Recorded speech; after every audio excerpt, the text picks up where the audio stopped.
Hey, friends, what's going on out there? Happy Saturday to you. I hope everybody's out there having a good drink.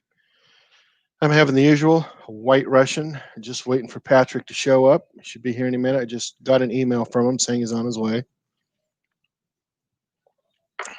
See, Braden, Australia's out there. Happy birthday to you, Braden. Mr. Barry's Toys, welcome. Glad you are on. Appreciate it. I know there's quite a lot of people out there who are also doing lives tonight. So I want to thank you for spending the time with us. Mike, how are you, my friend? Evening. Patrick should be on in just a moment. Got an email from him just a moment ago. So hope everybody's having a good Saturday. I know I am.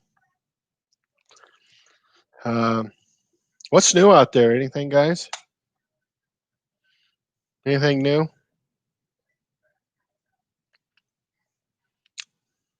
Yeah, same here.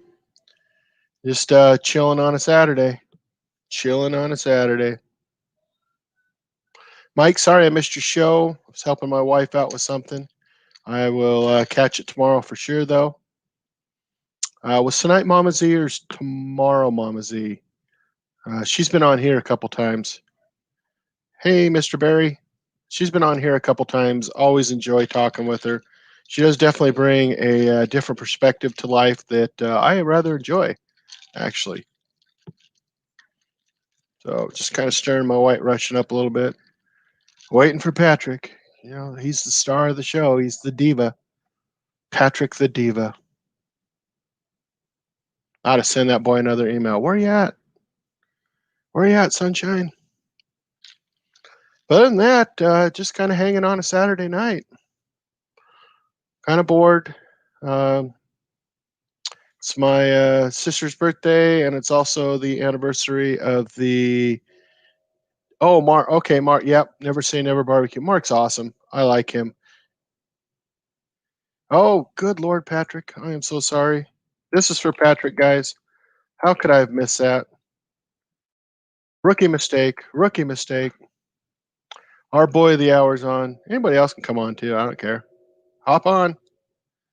Okay, February 7th. Yeah, like I said, she definitely has an interesting perspective on life, which I rather enjoy. I really do. And, you know, she does the shorts, and she's really good at them too. She's had some short videos out there that have just skyrocketed, and I can't get squat. All right. Let's bring the man of the hour on. I know, rookie mistake, right? Honestly, mate, hang on. Okay. I had to turn you off on the other channel.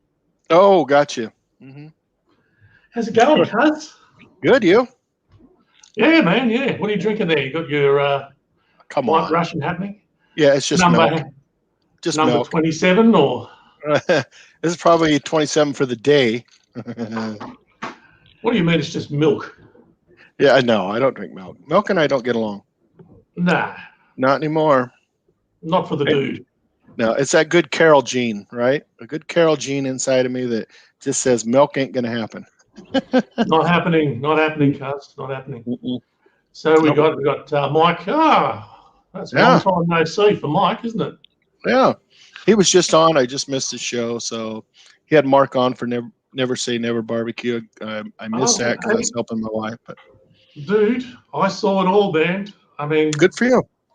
You know. Well, you want to fill us in?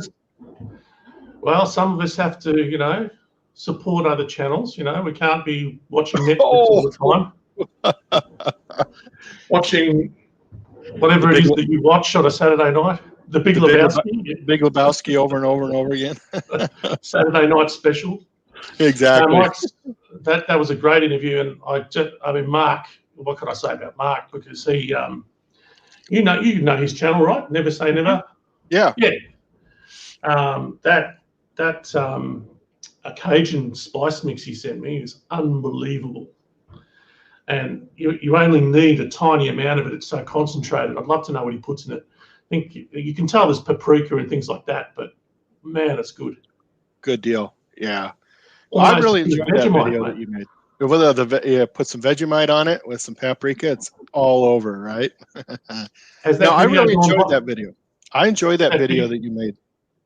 Has that video of yours gone viral yet? No, hell no. It's only at 81 views. I don't expect it to. It'll be 81 million by tomorrow, mate.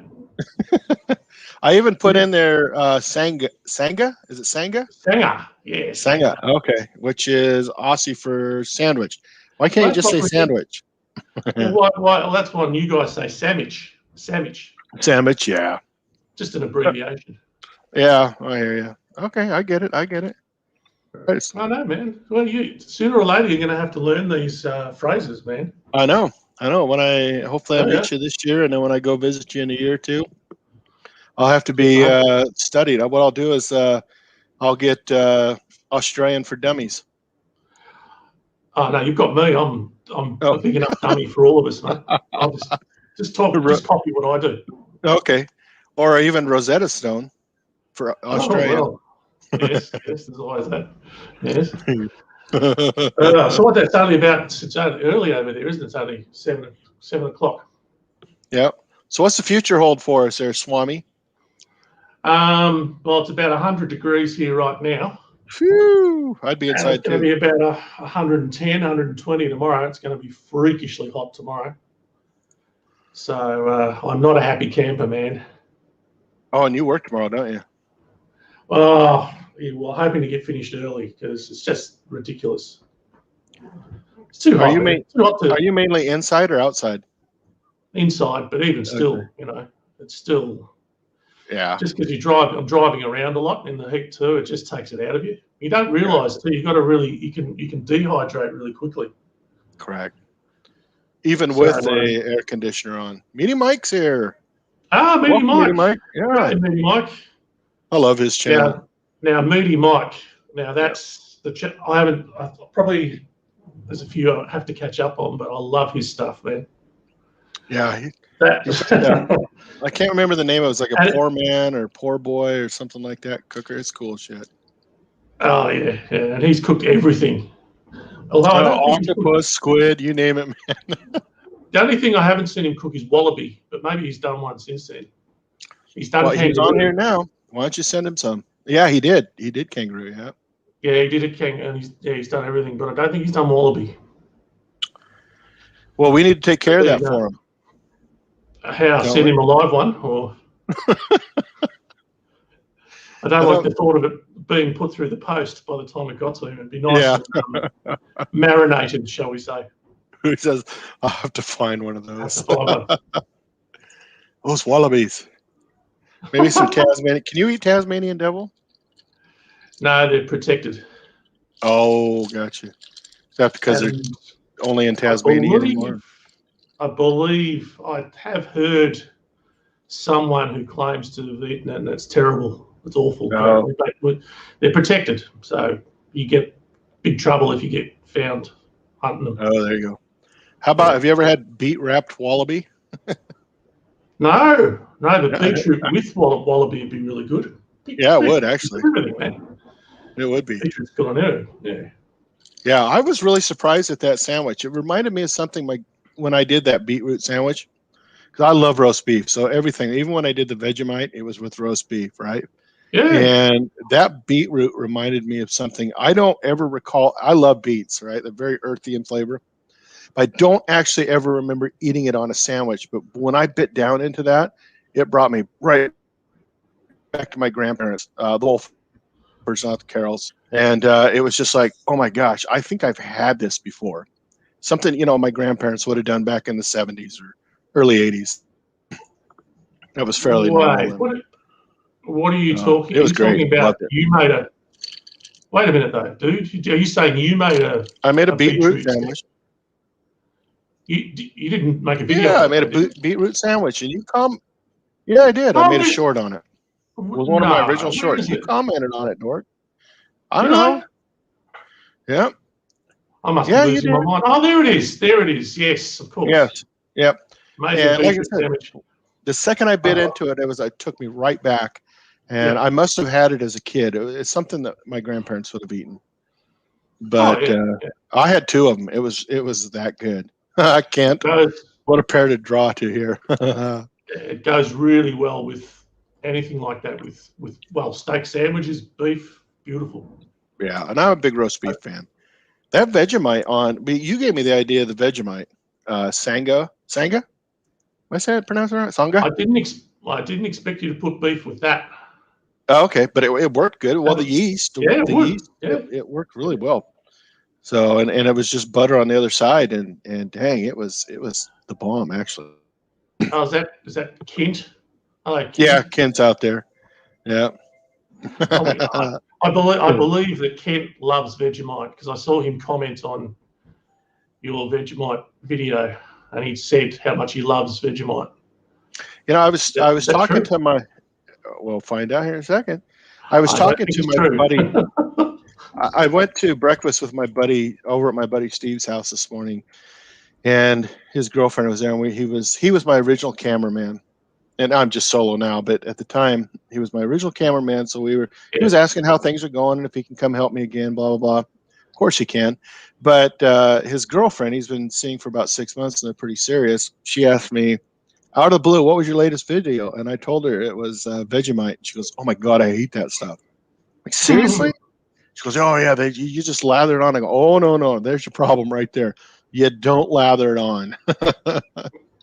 You just a little bit.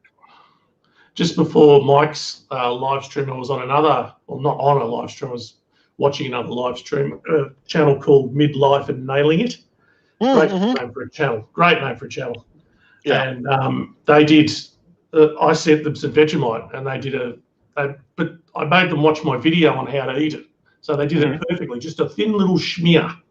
Correct. That's it. And they showed me on the screen. I said, "Is that good?" I said, "Yeah." And they both liked it because it's not. People think it's Nutella or something, and you lather it on. Oh no. Ugh. No, you don't. No, it can definitely overpower a sandwich or anything else. Like when I did the glaze, I had I think a tablespoon and a half, but it was also in a whole stick of butter, and I didn't use even half of that stick of butter, so it just kind of dissipated out. But by itself, I'd probably say, it's got a funky flavor, but it's just like a lot of other things. Are you going to eat mayonnaise out of the container? No, well, that's it, my friend. And not only that, I mean, imagine eating, I don't know, just like a beef stock cube and putting it in your mouth. I mean, you wouldn't do it. No, but you put it in something else. Yeah, and it's just yeast, right? Pretty much yeast and a couple other things. Oh, I don't want to know. B6 and B12, yeah. And you don't even have to put it in the fridge. You just store it on the shelf because it's a stable food. Yeah. And that's what it says on the side. The Vegemite factory is right here in Melbourne, near where I live. And when you drive past it, it's on a freeway, and if you have the windows down, you just get this massive thing. It's like a brewery. It's like a malty smell. It's incredible. It's so strong. Oh, I bet it's probably a little overwhelming. Oh, it is. I'm just trying to think. If you worked there, you would get used to it. But it's not a bad smell. It's just really strong. You check out Cooking with the Neighbors message or post. Jerry Allen. You're not selling it, guys. That's right, Jerry Allen. Jerry Allen, yes. Mike will send you the rest of his Vegemite because it's too expensive for me to send it overseas. I have no money, but Mike's, he's loaded. He's got lots of money. Get it on Amazon. $8.99. Is that all it is? $8.99. Yeah, and it lasts forever. I've had mine forever, but I've only used it twice. How big a jar was it? Just a normal, I guess, just a normal container. I've got it in my cupboard over there. That's pretty good sort of value because they have to import it and all that, I suppose. So yeah, but I mean, it's good forever. Oh, Jerry Allen's got some. Oh, right on. Good. Okay. Can't wait for the next video. The next video will be your challenge, Jerry Allen. I don't know what could she make, Mike? What do you think? Vegemite and I don't know. Vegemite cheesecake. Vegemite cheesecake. There you go. Oh, yeah. You could put it in anything. Actually, I think the trick is how much. Do you know what it would be good in? not a cheesecake, but like a quiche or something. You could use it. Oh, there you go. Over some sort of a quiche or frittata or something like that. Wings. Yep, I've had it on wings. Oh, there you go. Oh, Robert's here. Welcome. Hey, Robert, welcome. Yeah. Wings would be good. I could see it on wings with a glaze or something. Yep. So, yeah, that would be cool. Matter of fact, you think you've given me an idea for a video. My favorite's just on lamb, like a shoulder of lamb, slow cook. Okay. Oh, delicious. So you cook the lamb or what? You cook the lamb and put some Vegemite in it like you would beef stock or something or what? It's like a marinade. I just get a blob of Vegemite, rub it all through the meat, and then just roast it. Okay. Beautiful. Interesting. You would not know there was Vegemite in it when you were eating it later because it's just seasoning. It just seasons the meat. Correct. Well, just like, a beef broth cube or whatever. At the end of the day, it's just part of the mix, right? That's it, man. I love good lamb. My stepdad makes lamb like, oh my gosh, with the mint jelly. Oh yeah, righto. You know what I'm going to do the next time he makes this? I'm going to sneak over some Vegemite. Well, it's one of those White Russian. Yes, Mr. Barry. It's one of those things. I think if you didn't know what you were, there's a stigma to it. But if you didn't know what it was and you tried it, you'd probably like it. Yeah. As long as you're not eating, too much of it. Correct. So what's news with you, Cuz? When am I coming over? When are you going to Alaska? I usually go in October. So let me look at my thing right now. I go the same time every year, and the reason why is my brother and his boss that we stay at, Alaska Day, I think is the 20th of October. It's either the 18th or 20th. And for them, they have the day off, so it's like a 3-day weekend for them. And so I'm thinking like the 14th to the 19th or something, just tentatively. I'm sure you were talking about that in your interview the other day. On your live interview, you were talking about it. Yeah, it's amazing. You'll love it, Patrick. It's amazing. Oh, you don't have to tell me, man. Just the thought of it. When we were there last, we sent my son into town to pick up more beer and smokes, and more. They have this thing called pilot bread, and that stuff's amazing. It's just a thin wafer bread, but it goes great on everything. Even Vegemite, I bet. I'll probably bring some Vegemite with me. And so we were just kind of screwing around, fishing and smoking and drinking, and this huge humpback whale just came out of the water, like not even 50 yards from us, and it just kind of like on its side, and you could see its teeth, the bream, or not the bream, whatever that is they have for teeth. And I was like, "This is cool, man." Holy! How far do you reckon you were from the whale? How far? Not even 50 yards, 50 meters. That'd be just incredible. Just incredible. It was because we could see the salmon jumping, right? And the birds were all like in this area. So my brother's like, "Hey, that's where we need to go." And my brother, who works for Fish and Game, right? So he knows all the ins and outs. And if you get skunked, he knows where this rock, they call them chickens, but it's rockfish or sea bass hole. And you just basically, you're going like this, pulling this crap in because they're so dumb. But the problem is with sea bass or rockfish is you can only freeze it for about a month, and it kind of goes really mushy. So if you caught a whole boatload, it's like, what's the point, right? If you had one or two, okay, well, I'm eating, fish tacos for the next month, But so we went over there on the boat, and I'm driving at this point, and my brother and my buddy Steve are in the front. And I told Steve today because he's gone. He's, "I want to meet Paddy." I've told him all about you. So they're sitting there fishing. He looks like the Gordon's Fisherman guy, right? He's got have you ever seen the Gordon's Fisherman guy? Like Gordon's Fish and Chips. Oh, the people in the audience will know. And Mr. Barry, my brother's doing great. It's a slow season. But anyhow, he's got these overalls on, and they're orange, and they're out there fishing. And Steve turns and goes, "Holy shit!" And we look, and there's oh my god, this thing was huge. I guess too, you wouldn't. I've never seen one that close. You know they're big, but it just must be beyond big when you're that close to them. You know. Yeah, I mean, he only partially came out of the water too, and this thing is massive. It's like a Mack truck right in front of you, and you're just like you see the, the fin come, just one fin come out, and it flaps like that, but you can see the mouth, right, and their mouth is kind of funky. I don't remember it having strange teeth. looking. Yeah. I think they've got it's like a filter. It's more not so much because or is that another type of whale where they filter? Yeah, it's not exactly teeth. They've got something else. Yeah, they filter the plankton and stuff. Yeah, plankton. Yeah.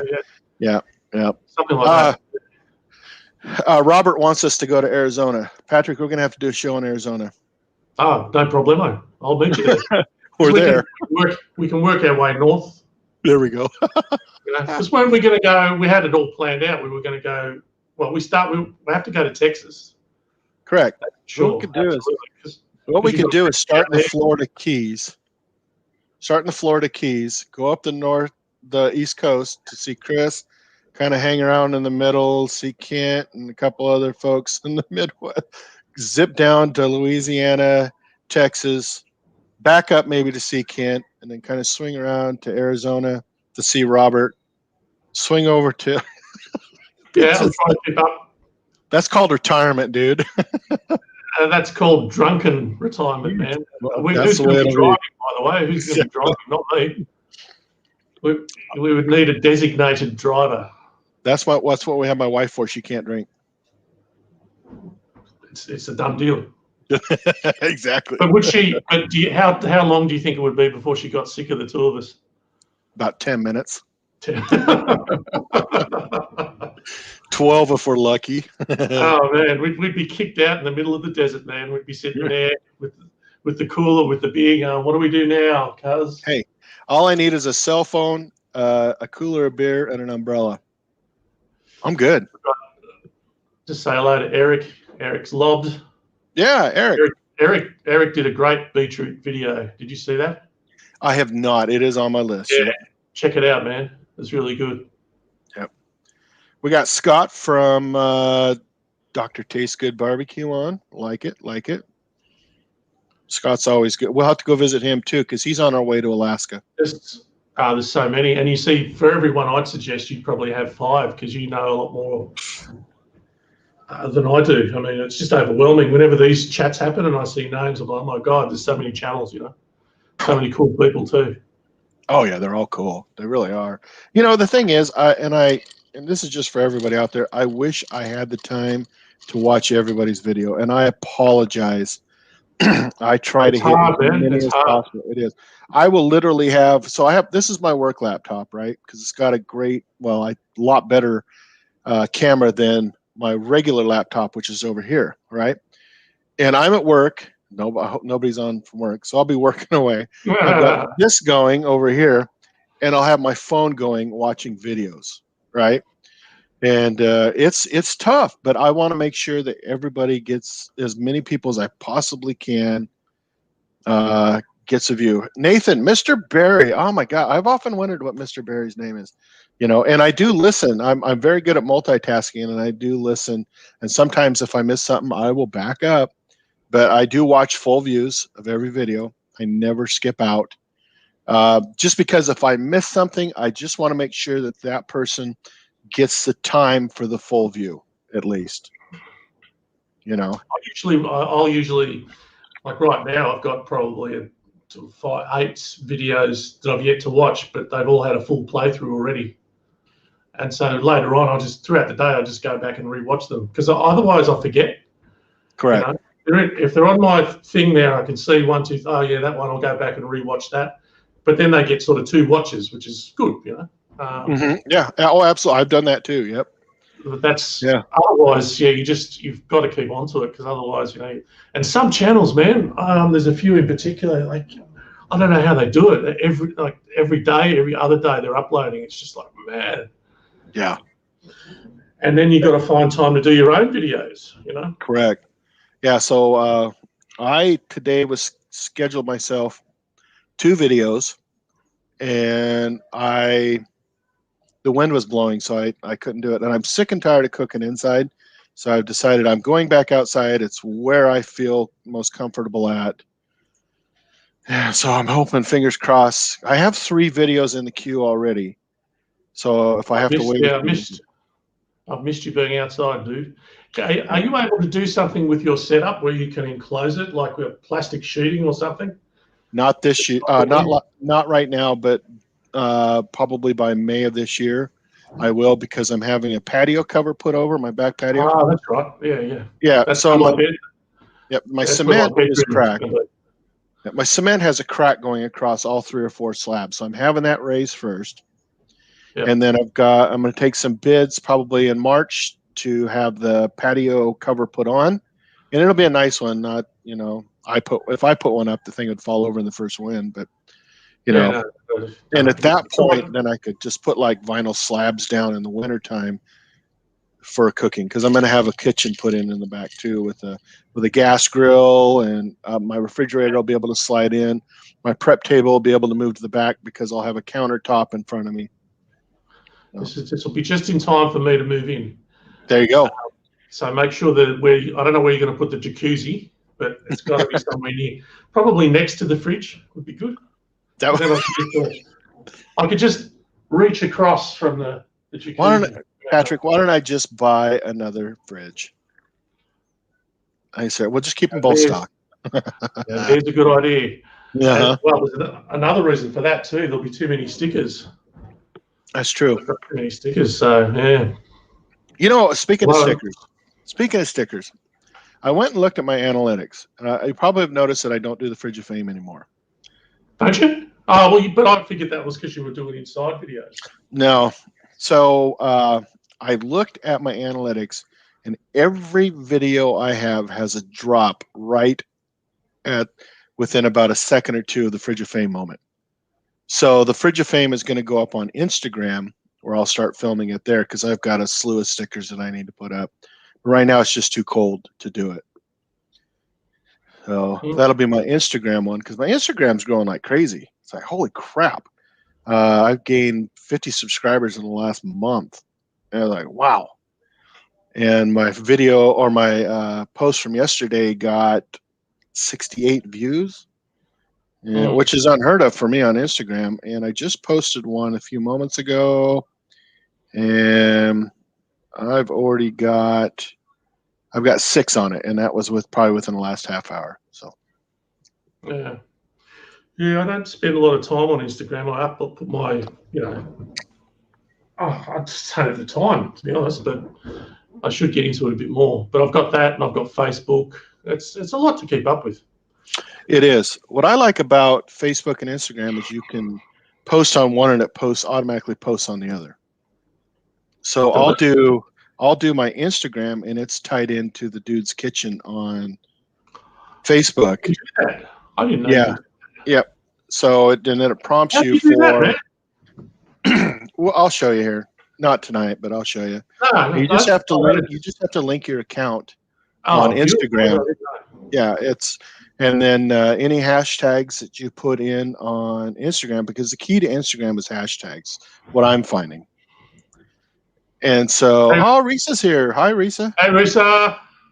Yeah, Risa's awesome. What can but you say? The key is hashtags, but it's not so much on Facebook. So yeah, I'm not up. Really got to get my mind around all that stuff, dude. Yeah, it was something. You're not bad for a cousin, you know that? I know. I'm the American cousin. I'm kind of the trash. I get it. No, I get it. Oh, don't be like that. Don't be like that. Do you know what? You're making me thirsty there. Maybe I should have a. Yeah, why not? I've got the. That's right. We call the cooler. We call them an esky. Esky. SESKY. Esky. The SKY. I'm cooler. All right. You have your esky out? There it is. Nice. Ain't nothing wrong with that.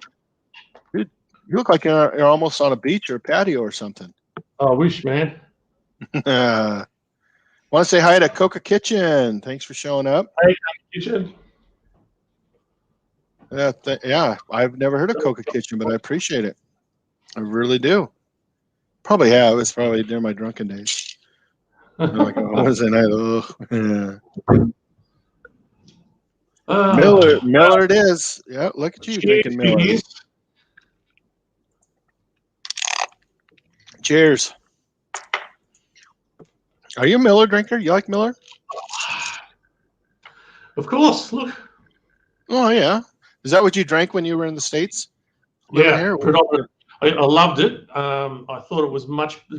The two that I tried very quickly were Miller and Budweiser, and I prefer Miller without hands down better than Budweiser. And I tried all different types. I loved Sam Adams beers. SA, yep. They were really good. But the one I used to drink all the time is this, because you buy a case. Over here we call them a slab. You buy I'm writing this stuff down.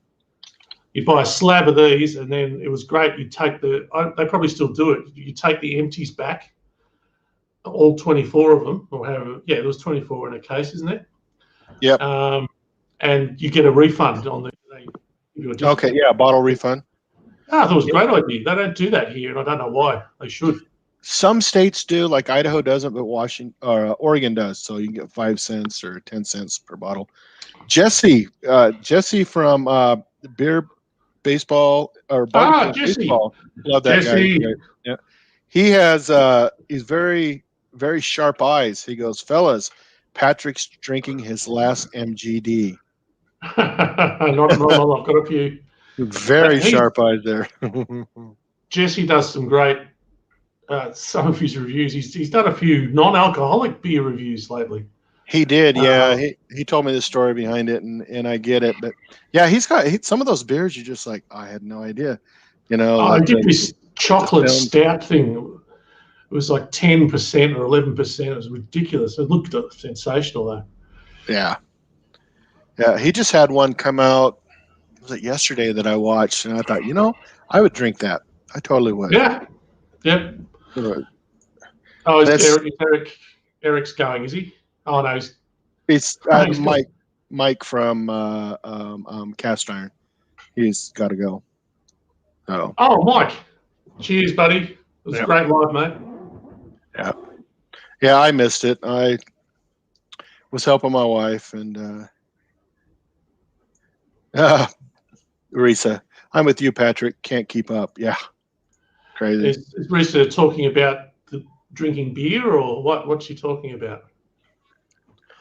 I know what she's talking about. Yeah, it is. It's difficult to keep up. So I find videos. I find that I do things a lot more quickly when I drink this. Okay. I'm like Superman. I suddenly bing. The only thing I can do quickly drinking beer is pee. I can pee a lot because instead of like hour and a half, 2 hours, it's like 15 minutes. See, that's the problem with having a much, much, much older cousin. But I tell you what, you don't look your age, my friend. Thank you. I don't look 50. I'll be 54 in July. The day before your mom's. The day before your mom's, right? She's the 17th, that's right? And I'm the 16th. That's right. Oh. Yeah. Yeah, you're the 16th. Yeah. Yeah. Right. Unbelievable. See, so many coincidences. I know. Yeah, Jesse's like, no lie there, Mike. Same here. Yep, that's my superhero. They call me P-Man. I could tell you a story about that, but maybe I'll tell you offline. Don't think it's terribly suitable for this environment, but I'll tell you something sometime about a story about being. My wife said that my superhero name is Pissy Man. Well, that would be the other thing. Can you imagine a long distance road trip with you and me drinking? I'd be stopping every 10 minutes. Oh my God. We might have to. We'd probably have to come up with some sort of a setup for that, if you know what I mean. Yeah. Yeah. system so that we didn't have, involving certain appliances so that we could keep driving, Mhm. Hold on. Kitchen queers. That is that what you're referring to, Mr. Barry or Nathan? Kitchen queers. I love those guys. They are the bomb. Yeah, they're the bomb. Oh, Sorry. they're on. I keep missing them live. Oh, they're I fun. Mitch. love Right. Mitch. Yeah. Doesn't Mitch have this voice that makes you think he's got the most extraordinary voice, It is. doesn't he? It really. And you listen to his story. He's been like a bartender, stand-up comedian. Has he? Right? I didn't Yeah, know. it's just a great, and he's such a nice guy. He really is. I wouldn't piss him off, Yeah. but he's such a nice guy, and Philip, you don't really see Philip much, and I think he's actually a chef. And I've always just known him as Chef. They refer to it. He refers to him as Chef Philip. So Yeah, and they're usually on at 2:00 my time, which is I don't know. Like Jesse wanted to know what time it was there for you. yeah, it's 1:35 p.m. on Saturday. Yeah. So I'm in the future, man. No, you're Sunday, right? Sorry, Sunday. Yeah. Yes. Yeah, you're in the future. That's why I asked Jesse, what does the future hold for us? And Coco Kitchen's got to go. Asked if I'd found the beetroot. Yes, Coco Kitchen, I did find it. Thank you, Coco Kitchen. Yep. Beetroot. The beetroot, mate. The beetroot. Yeah. That was like I said, I love beets and they're very earthy in flavor. But I was I'll try anything once, right? Except for broccoli and Brussels sprouts. But I can't believe that, dude. I like them raw, but I don't like them cooked. It gags me. But I like cabbage, kind of. So. Oh, I love cabbage. But even if you sort of roasted them with bacon, and you still wouldn't like them. Oh no, I would eat them. Not broccoli. Broccoli is one of those. Even I like it raw, but as it's you get the little bit of residuals. Say like you're eating just a couple things of broccoli, right? And you go about your business, and it warms up in your mouth. Whatever's left over, you can start tasting it. It's like, ooh, oh, no. Ooh. Yeah. I don't know what it is. And cauliflower is kind of the same way, although I love cauliflower rice. What about cauliflower cheese though? Baked cauliflower cheese? Yeah, I'll eat that. And I'll eat cauliflower. Over here in the States, they have hot wings, cauliflower wings. Mm-hmm. So yeah, and it's good stuff, But if you went 10 years ago, I wouldn't touch it. But it's funny how your taste buds change over time as well. But broccoli is just when I was a kid, broccoli, no way. Even in my 30s and 40s, no way. I wouldn't have broccoli raw. But now it's okay. Very, very strange, cuz. I know. It's the German side of it. More to you than meets the eye. I tell you what. I know. Like a transformer, man. That explains why I have not seen broccoli in any of your videos. No, and you won't. But you'll see cauliflower, and you did see cauliflower rice in one of my videos. I did. Yeah. And I rather enjoy it. And actually, it's been a very popular video. It is still rocking to this day, and it's been out almost a month, 3.5 weeks. Yeah, that was a good one too. Yeah, it's got I think over 3,500 views. 200 hours worth of views. I'm like, oh, cool, I'll take it. I get one a month that'll really rock, and all the other ones just suck ass. I've got I think about 160 videos, and not one of them have nothing like that. Nothing like that. My first one was about 13 months into it, and it just like every time I'd hit refresh, man, it'd be up like 20. And it went to about 1,500, 1,600 views, and it was hamburger, steak, and gravy, and that was in July of last year.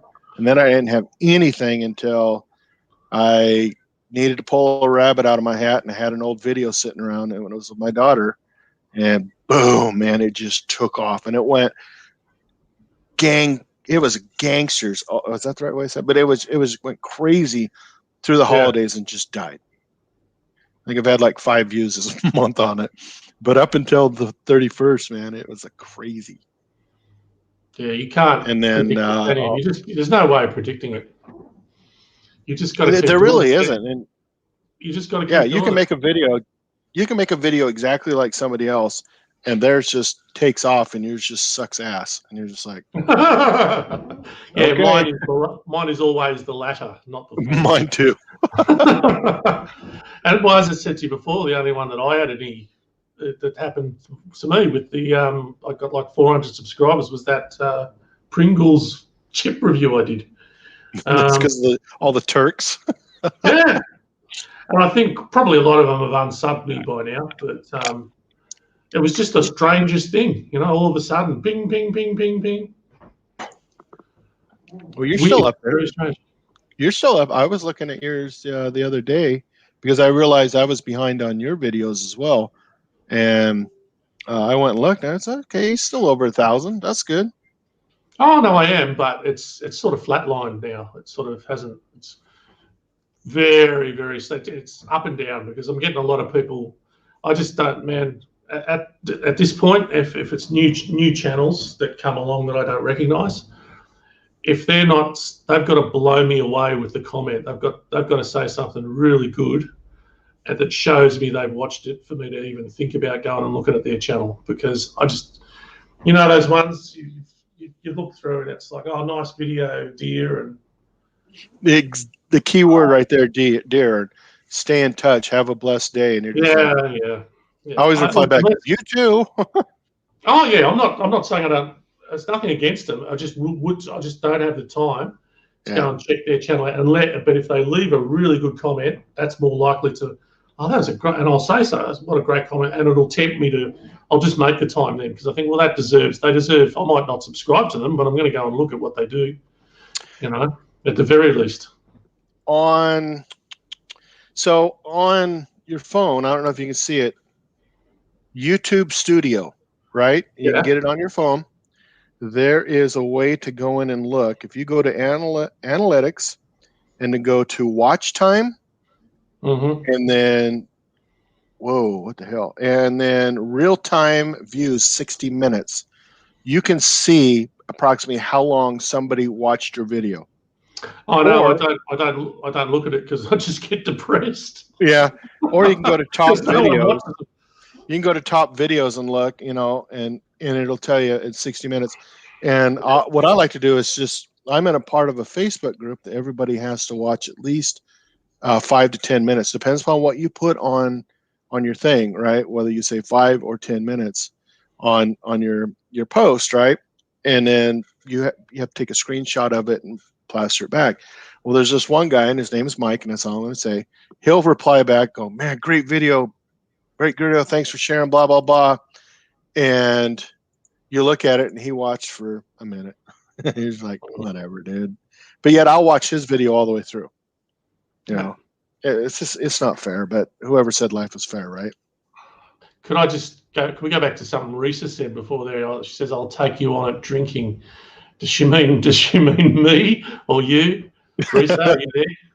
Because you could probably drink me under the table, to be honest, but you'd have to be pretty good, I'm telling you, because I'm not good at much. I'm certainly no good at cooking, but I am good at drinking, and so is this bloke.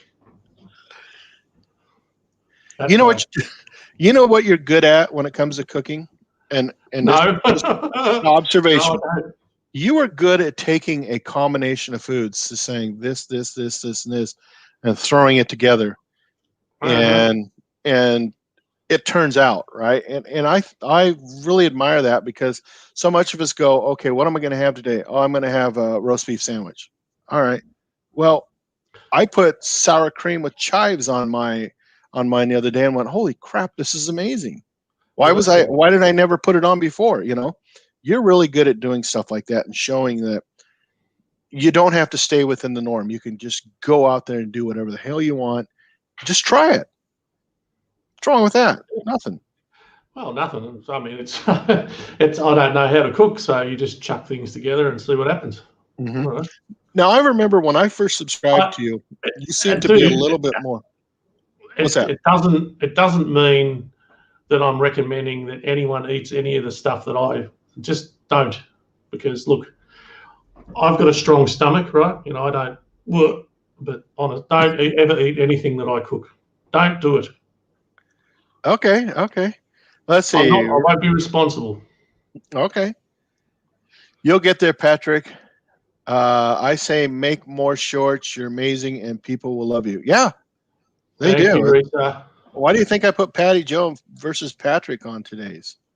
You know, everybody knows Patty Joe. Well, everybody knows Patrick too, but you know, it's just like Patty Joe. I've got to get on. You know, so here's the you do it next week, and you can say Saturday Night Live or Sunday whatever with Patty Joe and the dude, and you do it so you get the time. Okay. Works good for me. Yeah, I haven't done a live stream yet. I've got it all set up. Yeah. It was so easy to set up too. The StreamYard thing. It is, and send me the link, and I'll shoot it out there if you want, and I'll share it on my Facebook. You can share it on yours, and boom, and there you go. I think we should do it, man. I think we should do it. Well, I think what I should do is have another beer. And I need to have a White Russian. So, and see, Jesse doesn't have those vulture eyes anymore. Maybe Jesse's had a few too many Heinekens. How can you have too many Heinekens? You know, Jesse did a thing on Heinekens several months ago, and I thought this was kind of strange, but I just kind of rolled over it. Where he did the non-alcoholic Heineken. Like I said, I know why. And somebody just commented this week something about how could you not like Heineken? And I thought, man, that video came out a long time ago. You know which one I'm talking about, Jesse? And I thought, man, this video came out a long time ago. But I think Heineken tastes like a skunk. Oh, I love it. I love Heineken. So, all right, I need to go make another one and live up to my superhero name. Yes, you do have a lot to live up to. You need the bar fridge next to you, dude. I do. You need to get organized, man. I'm working on it. I'm working on it. All right. You're a professional, man. I'm a professional working on it guy. Yeah, that's right. All right, go exactly. And make it. All right. I'll entertain him. I'll start singing a few songs. There he goes. Yeah, Jesse. A few Miller genuine drafts. I love this stuff. I really do. I don't have it all that much, but I thought I'll get some today because it makes me think of living back over there again. Yeah, it's great stuff. And alcohol beer is a lot cheaper over there too. It's terribly expensive here. Risa, if I'm out or busy and you, thank you, Risa. I know, Risa, your comments are amazing. I love reading your comments, and it's just so nice to have friends, people that really do watch, because it's a good feeling, you know. The same as with you. You're doing the questions at the end in the description. I love that too, because it's just an added little thing. But I always read people's descriptions as well, because you know some people go to a lot of trouble to, especially you, Reese, like a lot of your recipes and the information you give. And I'm like, you know, it deserves to be read. Why not? You know. But probably a lot of people don't. They just watch the video and go. And sometimes people don't write anything in the description, but I always think, you know, that's that person's put a lot of work into it, so that's good. Where is the dude? He must be making an extra large White Russian or something.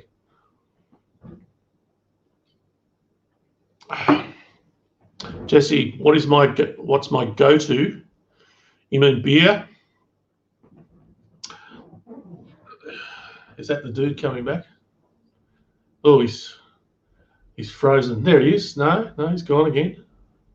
He must have forgotten the straw. What's my go-to beer, Jesse? I can actually show you. When Mike comes back, I'll go and get one and I'll show you. Here he is. Sorry, folks. My granddaughter came home and she's like, "I want some water, Grandpa." She calls me Grandpa Oh, Home. She calls me Grandpa Homie. I want some oh, water, Grandpa Homie. Grandpa homie. Yeah, What's it like being a granddad, man? it's awesome, dude. Tell It is me, the best job in the world. can you tell me, cousin to cousin, what was it Sure. like? I mean, because you're relatively young to be a granddad. So what was it Yeah. like with your? How many grandkids do you have? Hold on just a second.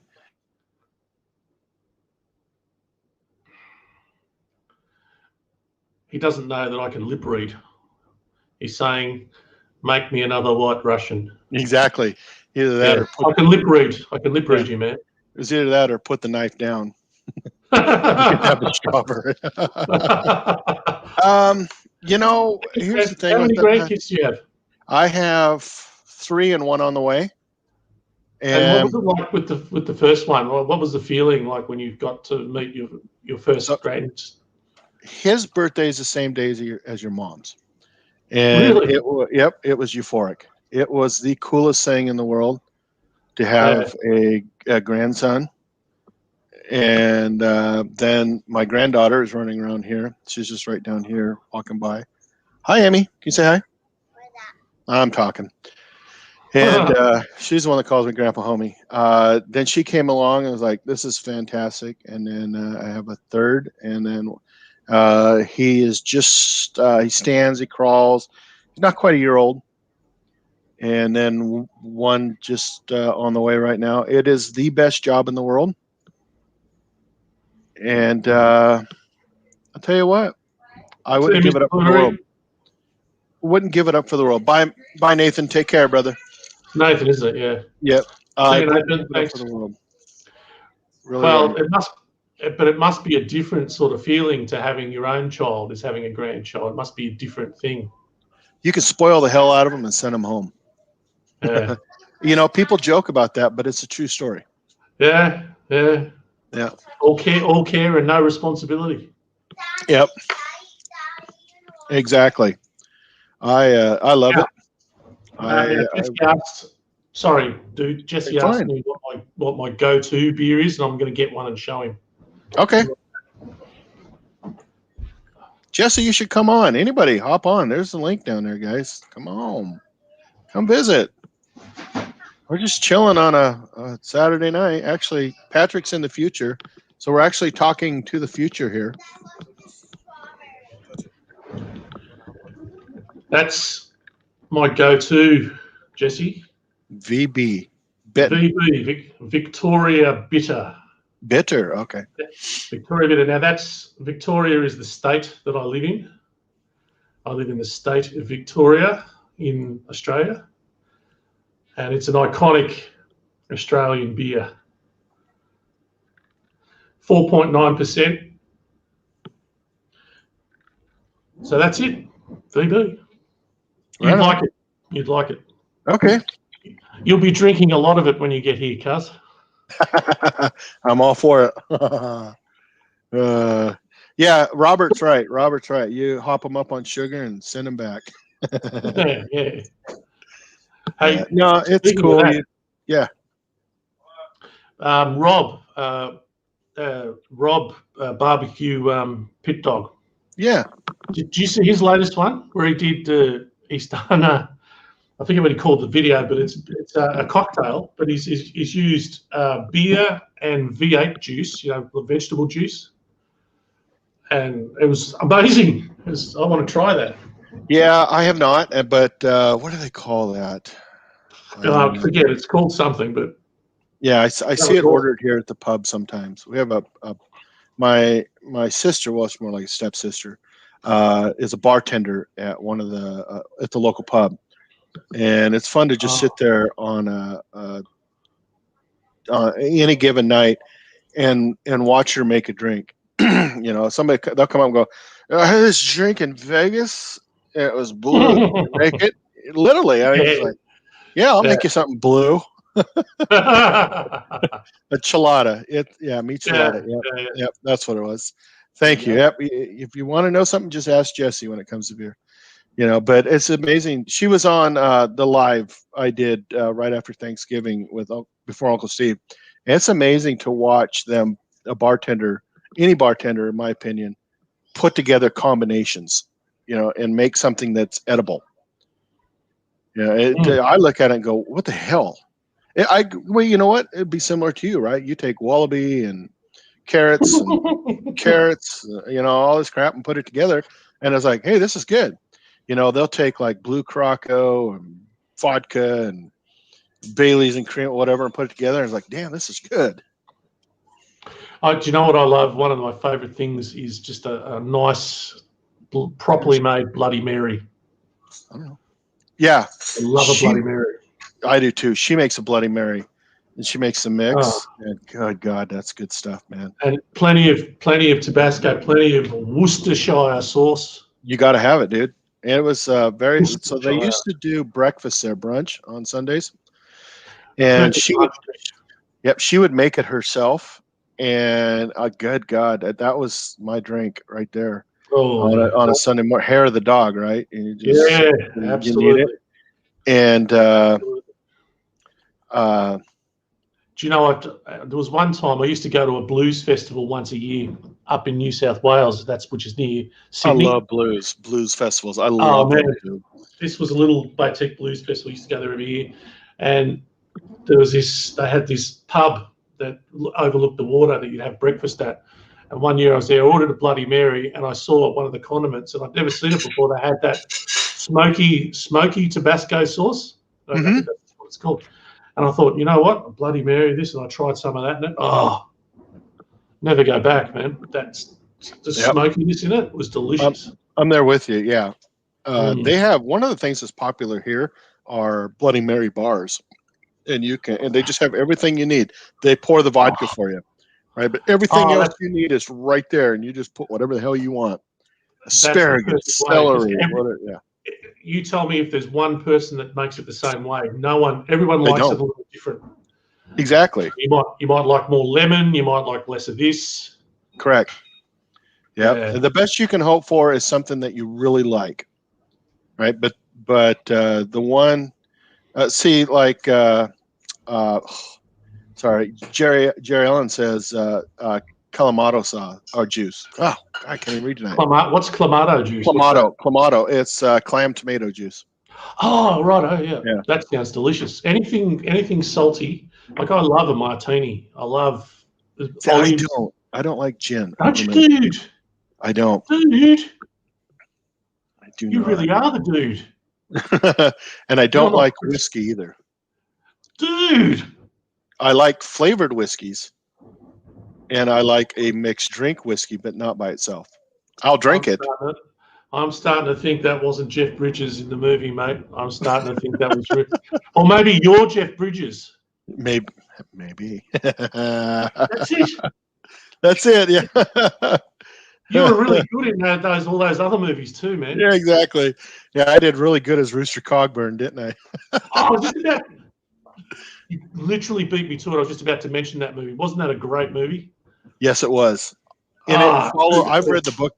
I read the book as a kid, and it followed the book closer than John Wayne's version. Oh, he was sensational in that. Yeah. I mean, when is he not? But yeah. Yeah. And what was the other guy?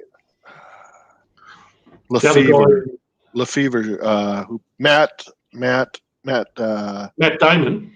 Matt Damon. He lives here in Boise. His wife has a house here in Boise, but he was great in that too. They were really good. They would do the Jason Bourne movies, and they would premiere them here in town. I just got finished watching. I just watched The Bourne Identity again the other night. Love those shows. There's 3, right? And then never gets old. Yeah, and then the guy from who plays Hawkeye in the Avengers did one. What's his name? Jeremy Renner. Jeremy Renner. Yeah. Yeah, he did a good job too. But the first 3 are the best by far. Oh no, that's right. Yeah. Yeah.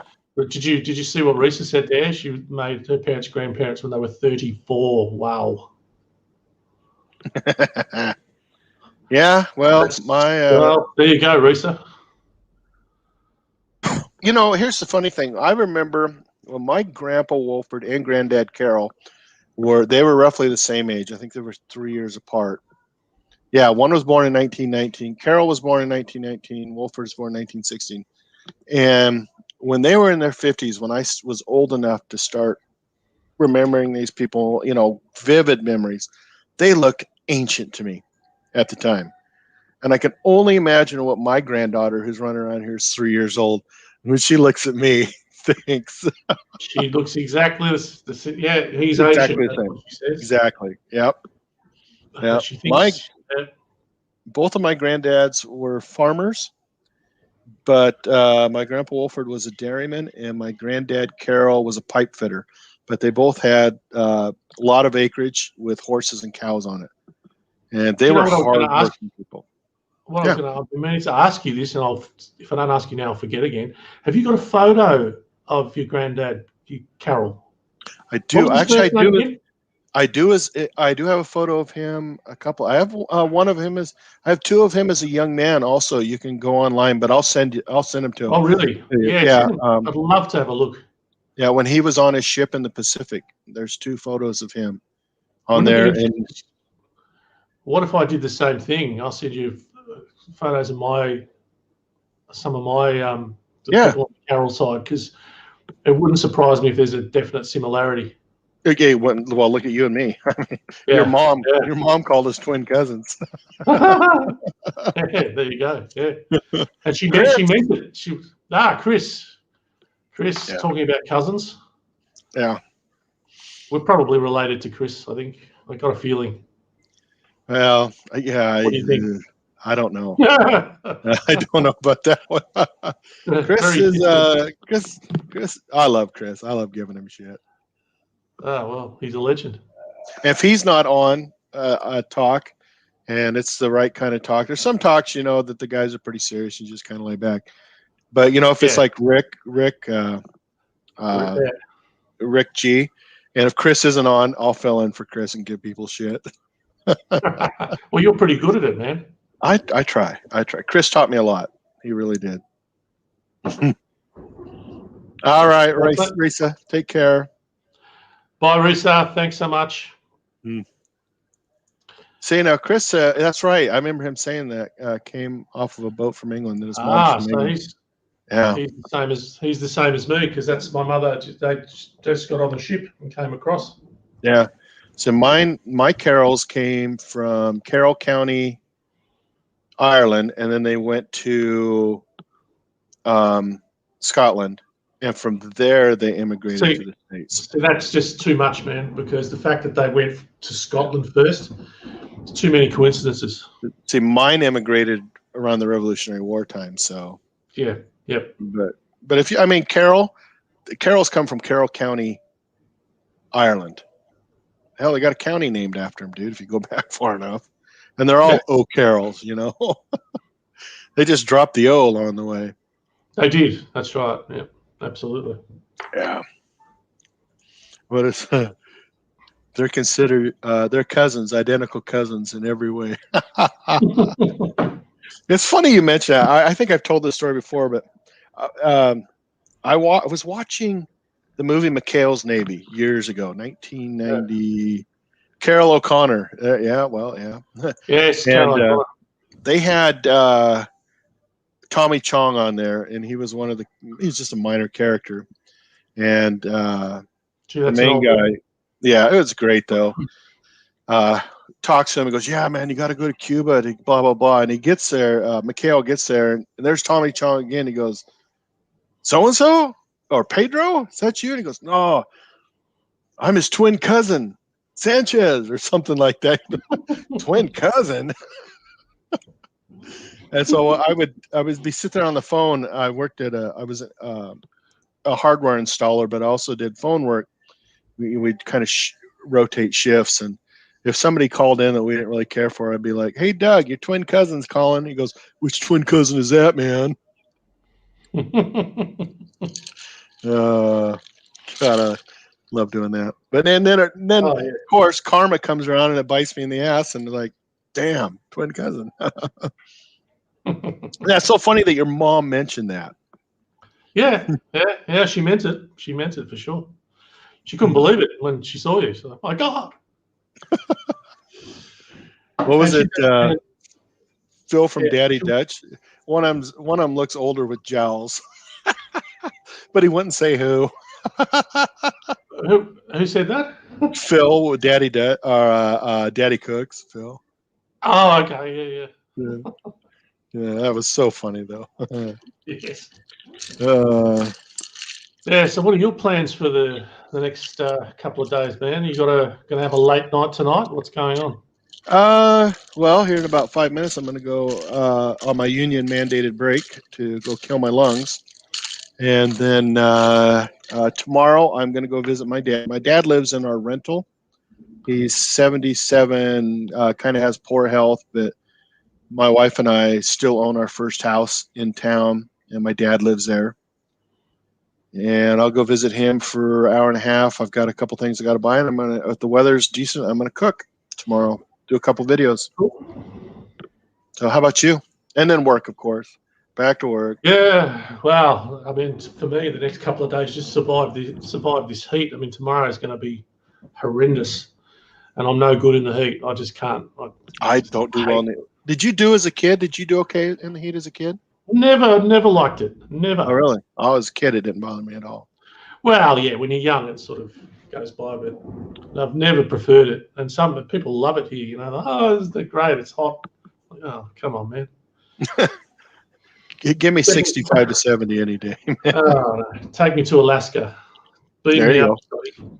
Well, the nice thing about Alaska, every time I've gone, and I always go that 1 week, the weather's always nice the first 3 days, and the last 2 days it sucks shit. But you know what? You're back in a hotel by then. You don't care, right? No.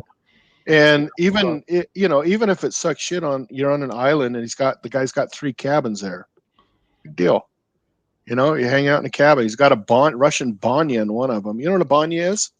It's a sauna, but it's a Russian version of a sauna. It's called a banya.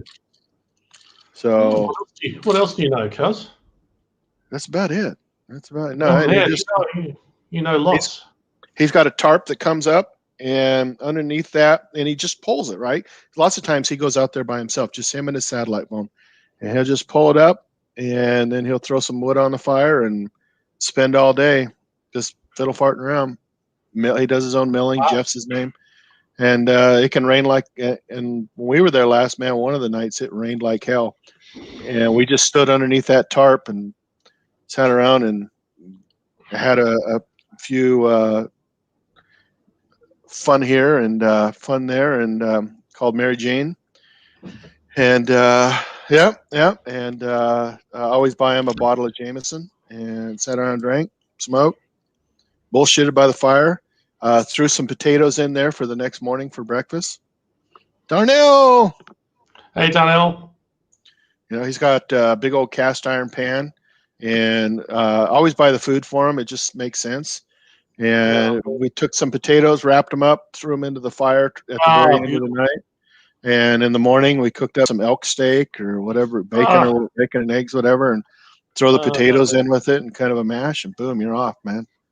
I don't know. Have you ever had elk here in the States? No. So in the States, we have, in the lower 48, we have what's called Rocky Mountain elk, and they're good, but they're just a wee bit gamey.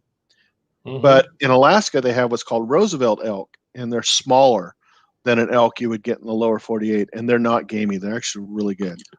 Isn't that interesting? Because it's exactly the same with kangaroo and wallaby, because wallaby is just a small kangaroo, really. Oh, really? I had no idea. Kangaroo can be a bit gamey, but wallaby, it's nothing. It's just beautiful. Yeah.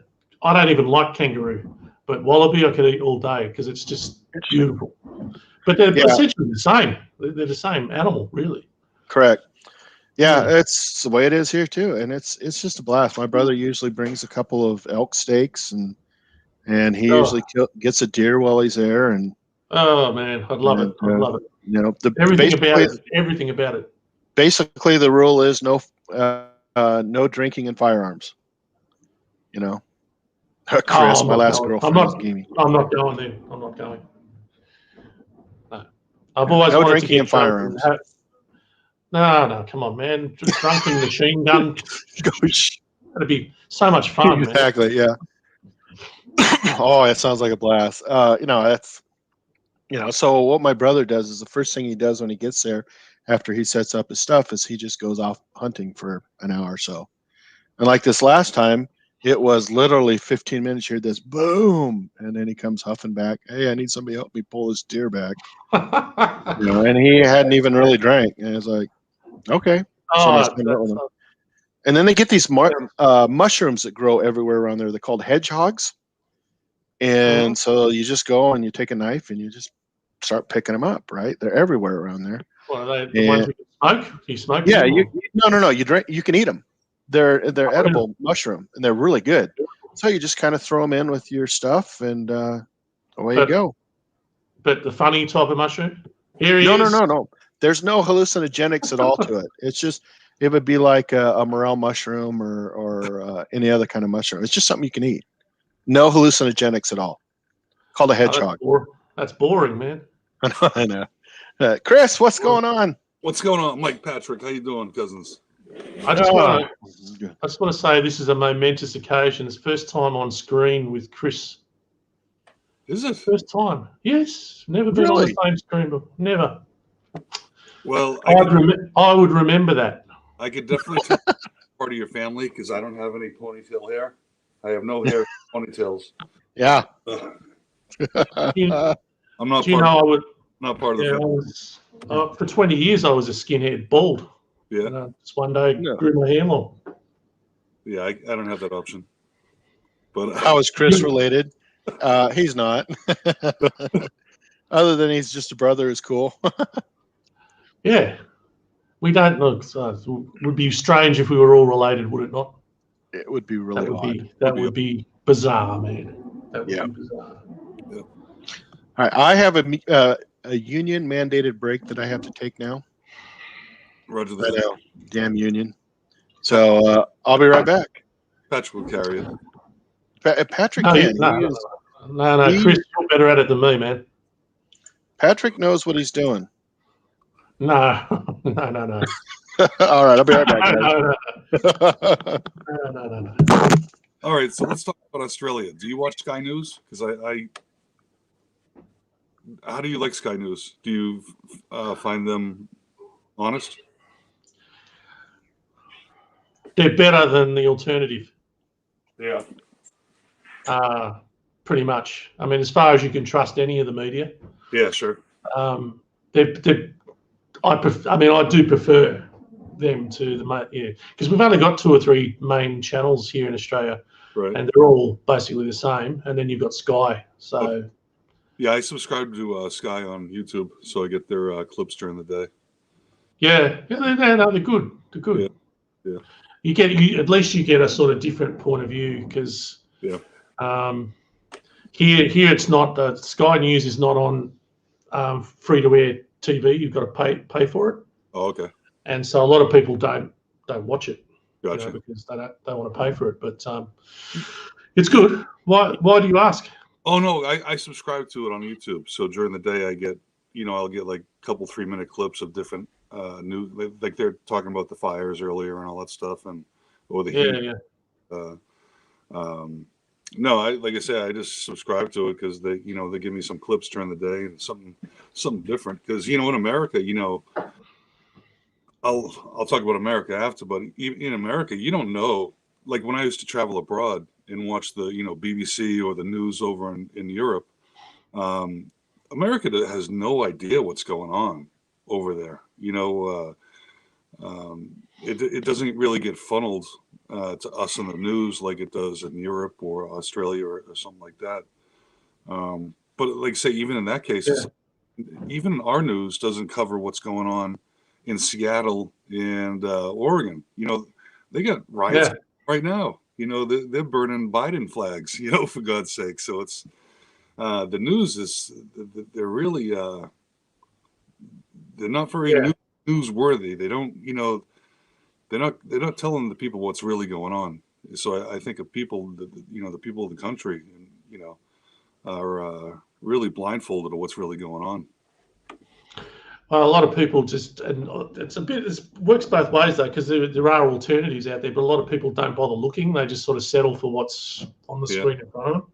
Yeah. And you can't afford to do that, man, because there's a lot of, I hate to say it, fake news. I mean, or it's not even fake, it's just you can't believe from one network to the next what the difference in the story, in the reporting is. Like, what? They just contradicted themselves. Yeah. Yeah. Who's telling the truth, But at least you get to make up your own mind, if you watch. Right. Like, that's good what you've done. If you've found Sky, that's good because it's an alternative, isn't it? Well, and they report about America too. So it's like you get Australia's news version of what's they're seeing in the U.S. and it's not biased by U.S. news companies, which are all junk anyway. But that's funny you say that, how you guys have to pay for Sky.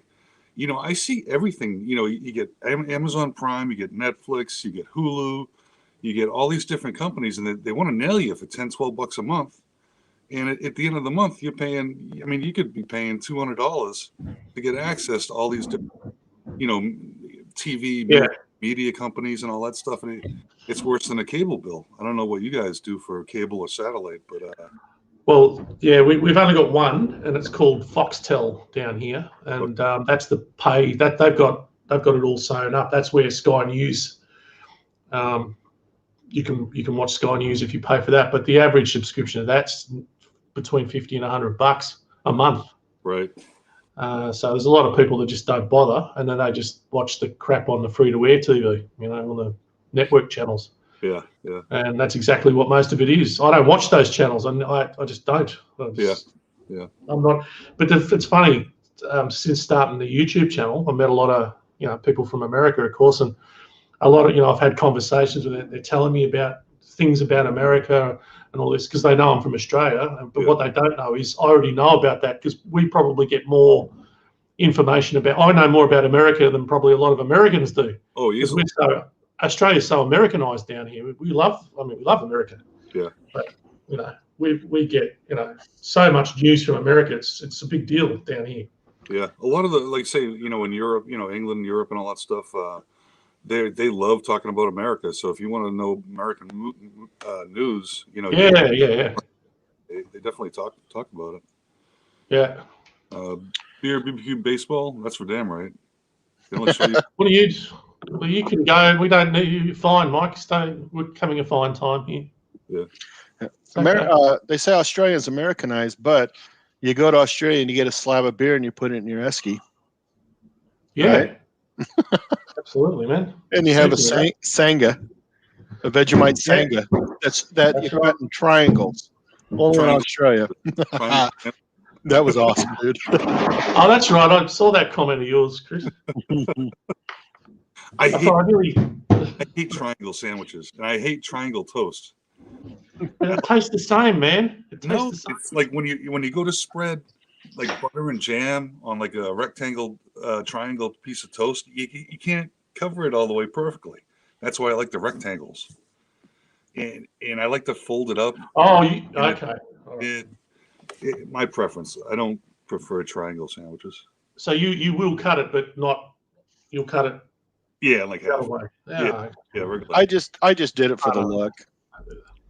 I got to agree. Normally, I'll cut it just in a rectangle.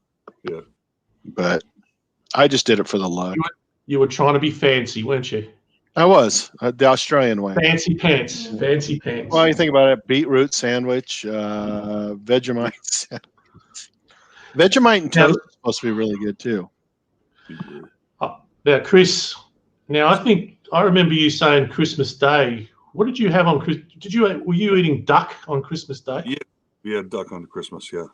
Yum. What a great idea! How did you have it? Oh, Mom roasted it, I believe. Roasted, yeah. Fantastic. Roasted it, and it's don't tell her, but it's never really that good when she makes it. But she likes to make it, so we okay, Mom, we'll eat it. Oh dear. Yeah. Put some Uncle Steve's on it; you'll be fine. Yeah. The only thing about duck for me is it can be greasy. Yeah. Yeah. You got to know how to cook it. Yeah. Yeah. It's kind of like okra. If you fry it, it's good. Have you ever cooked with duck fat? Oh yeah, yeah. No, I have not. Duck fat potatoes, dude. Yep. Really? Yeah. Oh man. Yeah, I got a container of that Oh one yeah. at the store, and yeah, we did some potatoes Yeah. and fries, and they were good. Yep. Oh man. Yeah, it's the best. It's the best stuff. Yep. But I mean, half of a duck is just fat. You've got to render it out. Yeah. Because then that skin gets really crispy. Oh, it gets real good. Yeah. If you know what you're doing. Yeah. Here's a challenge for Good you, stuff, Patrick. man.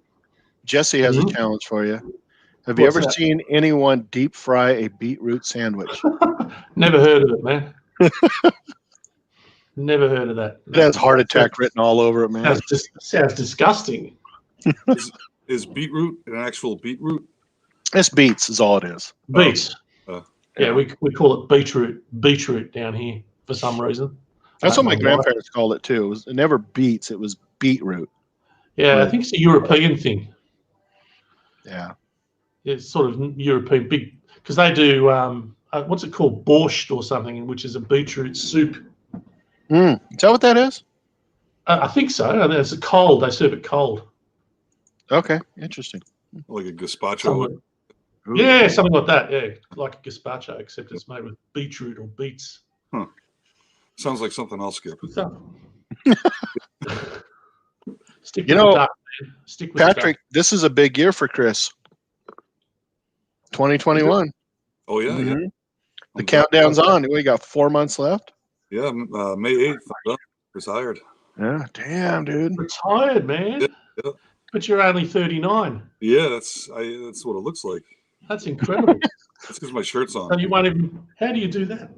Acts like he's 19. Yeah. Oh, I act like a fool. Yeah, a bloody fool. So.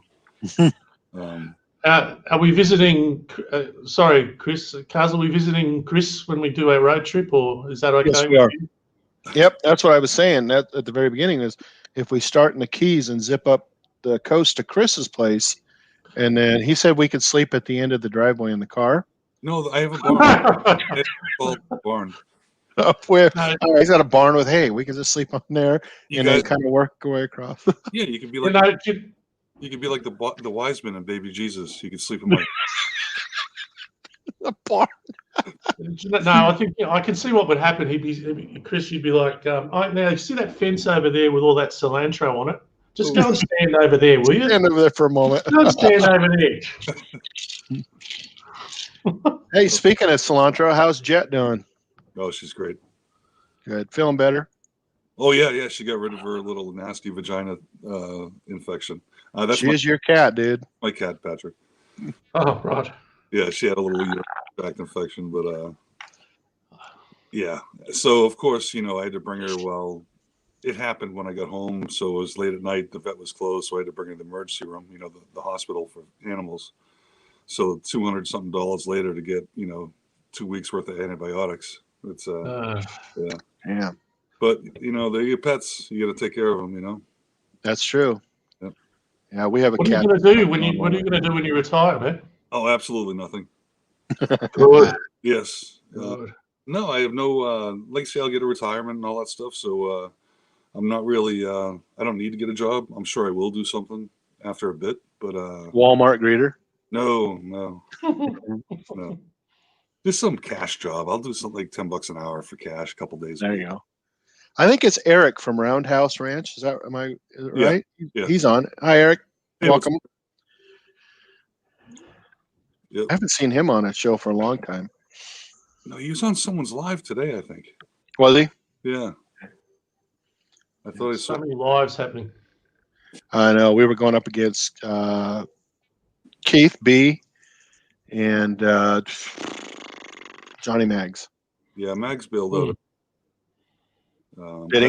I don't know. I guess I'm not sub to Keith. I didn't get a warning or an alert. Yeah, I got one about 30 minutes before we did. That's Yeah, this over there. Yeah, I look forward to retiring too. That's gonna Oh. YouTube. I'll make so much money off of YouTube, man. I don't have to worry about retirement. $100 a year. Don't forget me, man. Yeah, Don't forget yeah. me. Like one of these million subscriber dudes that just never replies to comments and everything, Well, they have the response that automatic generated. Thank you. Yeah, yeah. That's all I'll get. Yeah. Yeah. Yeah. Don't forget us, man. Mm-hmm. Really.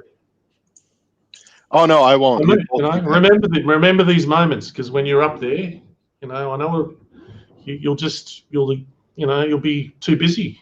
You mean up there in heaven, or? No, well, that, but no. Like, families that play together stay together, right?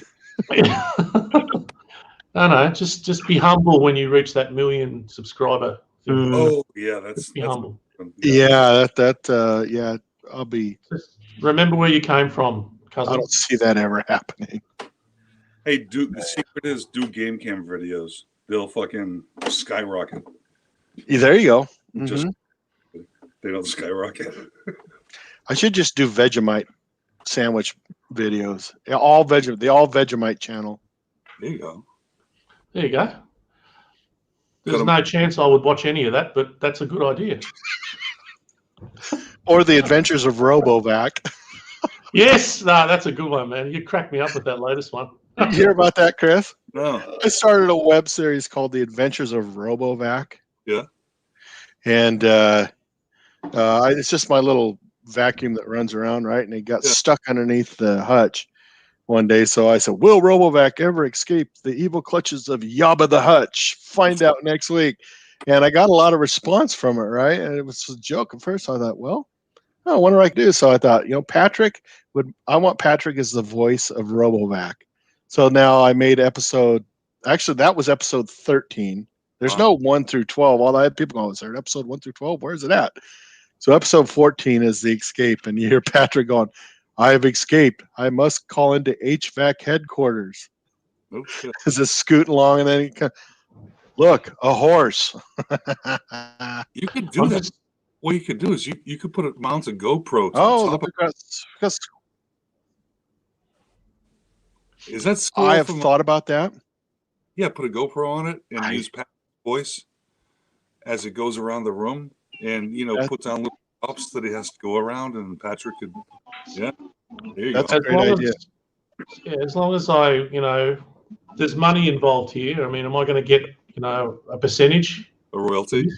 One of these days you will. Well, man, it's hard work doing voiceovers. Yeah. Well, Squirrel, are you going to show up and say hi, or are you just going to make noise in the background?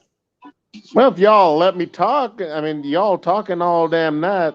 You give me 2 seconds, I'll talk. I mean, y'all haven't stopped talking since y'all came on. Squirrel came on Leprechaun's channel earlier. It's probably Joe from fucking barbecue down in Texas. No, you got the wrong number. That's the right one. Well, what would you like to say, Squirrel? Well, I was gonna ask Patrick where I can buy clothes that's got a bunch of stripes on it. I mean, he seems to love stripes. I mean, he's got a striped jacket, striped cap. Can you show us your underwear there, Patrick? I mean, you got stripes on them too? I don't wear underwear, man. Then you're like me.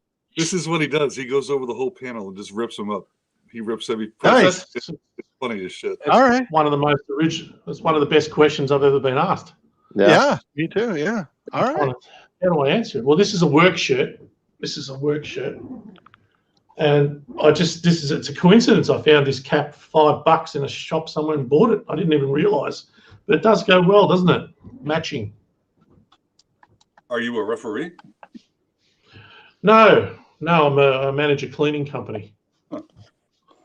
Same thing, really, I suppose. Well, I thought you worked for an airport because the top of your cap looks like a runway.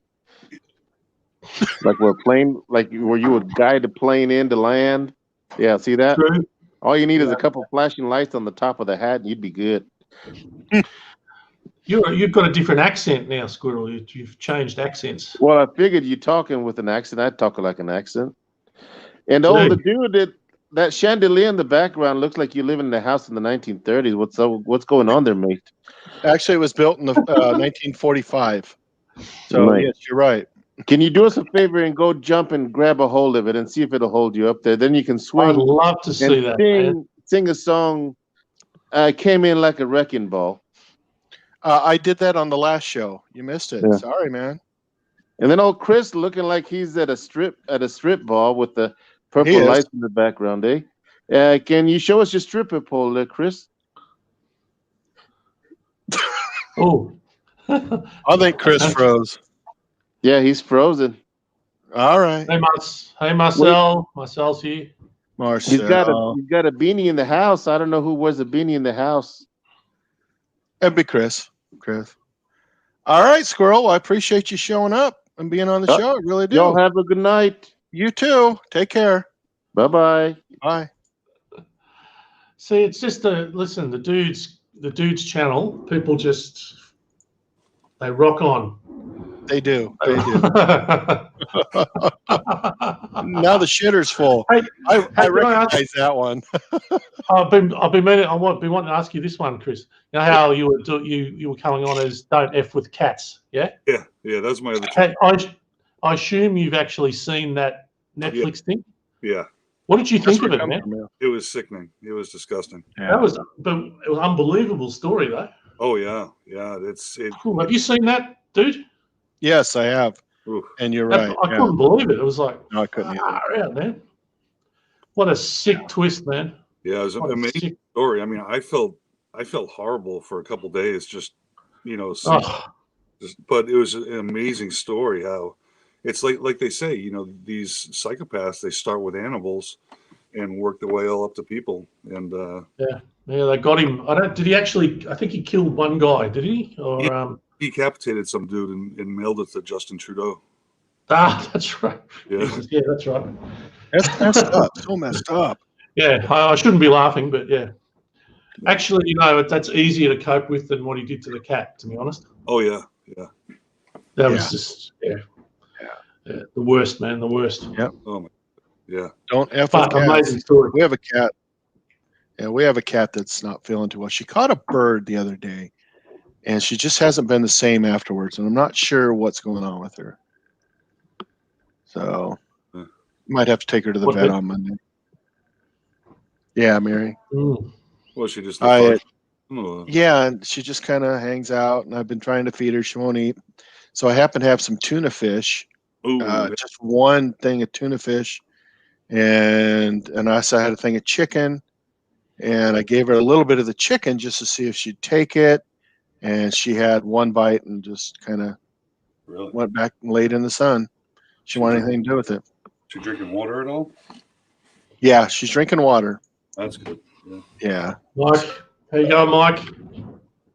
So what did Squirrel say? Because my internet fucking whacked out when Squirrel was starting to bust your balls.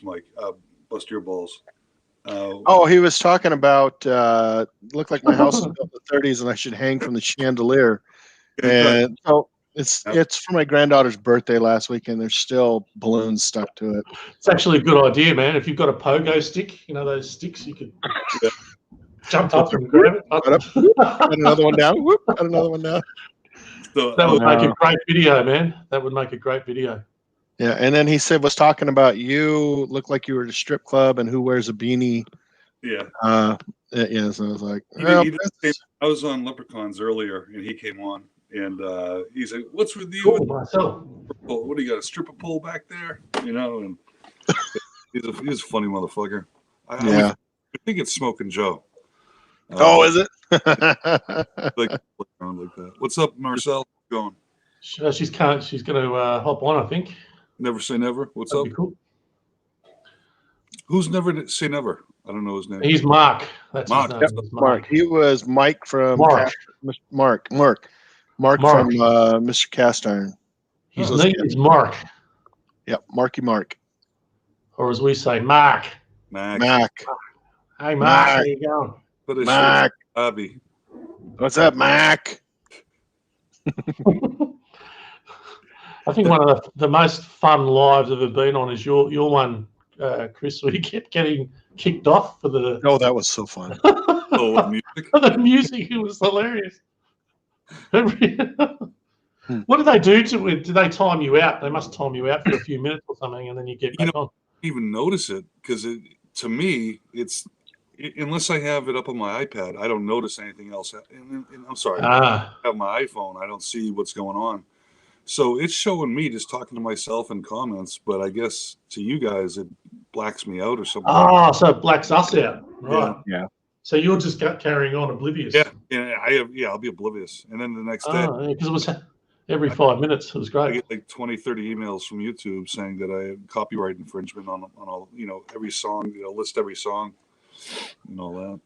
And if you ever make money off of this video, that they'll take money will go to them. Yeah, whatever. I actually got an email a week or so ago saying one of my copyright strikes was cleared, and I don't fight these things because I don't make money anyway.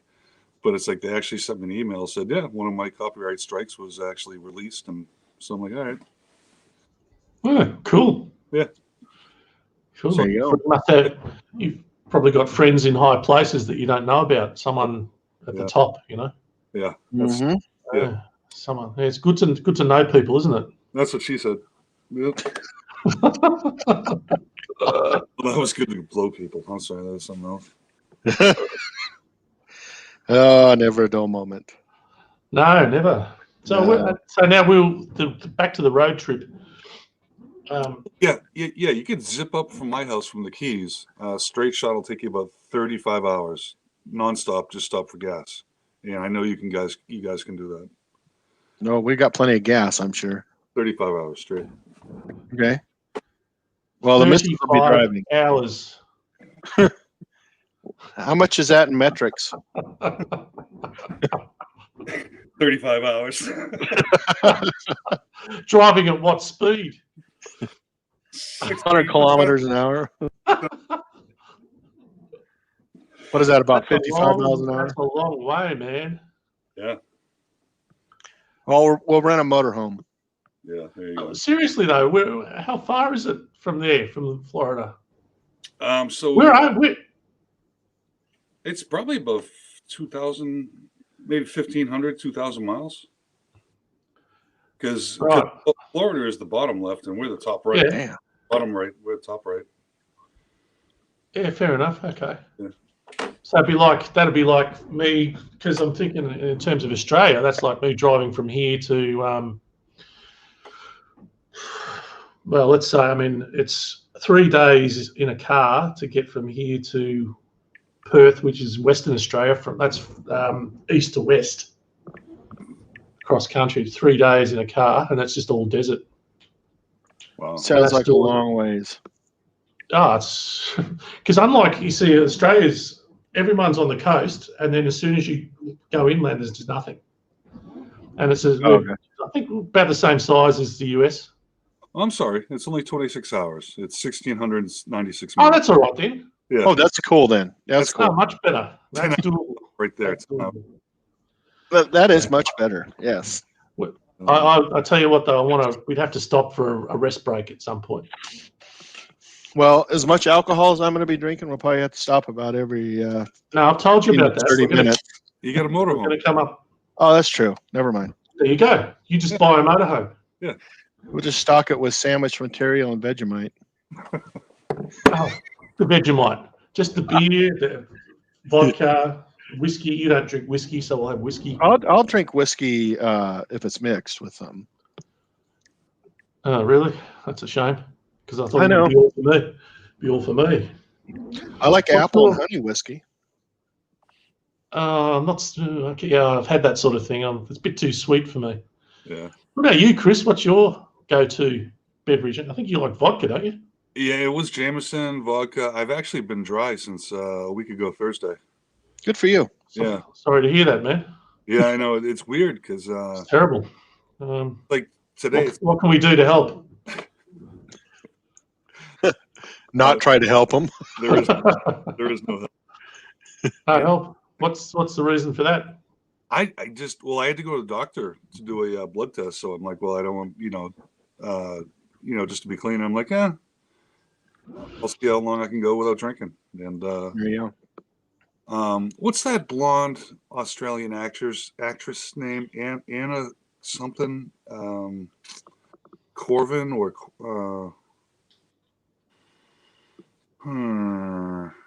She did a TV show over here for a few years. It was like she was FBI and it was kind of science fiction. Don't know. Hey, Skip. Skip's in the house. Oh, Skip is in the house. What's up, Skip? I'm thinking we just take 95 all the way up almost. Yeah. Yeah. That'll take us right next to Craig, too.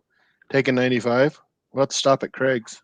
Oh, cool. And then, what's his name? Rob at Beachchamp Barbecue as well. Yeah. Yeah. Australian actress, blonde. Anna Torv. Abby Cornish? No, Anna Torv. ANNATORV. I think I've heard of her. Yeah, she did DORV. Yep. Yeah. Oh, yeah. I recognize her. Yeah. Oh, really pretty. Yeah. I watched a special it was a series. It was a 2-series program on Netflix or Prime or something like that. She was a reporter in Australia, and it was like it had to do with a spy agency. What do you call your CIA or NSA? ASIO. ASIO, yeah. Yeah, ASIO. Yep. Yeah, she was reporting on that, and it's funny how you guys have no rights over there as far as like First Amendment, freedom of speech. No, nope. Really? Nothing. And they took all the guns off us, Yep. So none of us have any guns. The only people with guns here are the criminals. Yeah. That's a good And story. the police have got guns, but it's them and the bikie gangs and all the rest, but the rest of us don't have guns. She was born in Melbourne. More can you ask for right there? Was she? Yeah. Yeah. There you go. Yeah. June 7th, 1979. She probably likes Vegemite. And she's single. Yeah, she did. Oh, there you go, Chris. You're sorry. Single, aren't you? You're single. Huh? You're single, and this. Oh yeah. You could hook up. She probably lives nearby. New Hampshire, yeah. Yeah, she did a show in the U.S. called Fringe, and that was from 2008 to 2013. Oh, I remember that vaguely. Yeah. She was like that guy, and it was all about time travel or something like that, or dimensions. It was good the first couple of years, but yeah, I was watching that TV show or that show that she was on in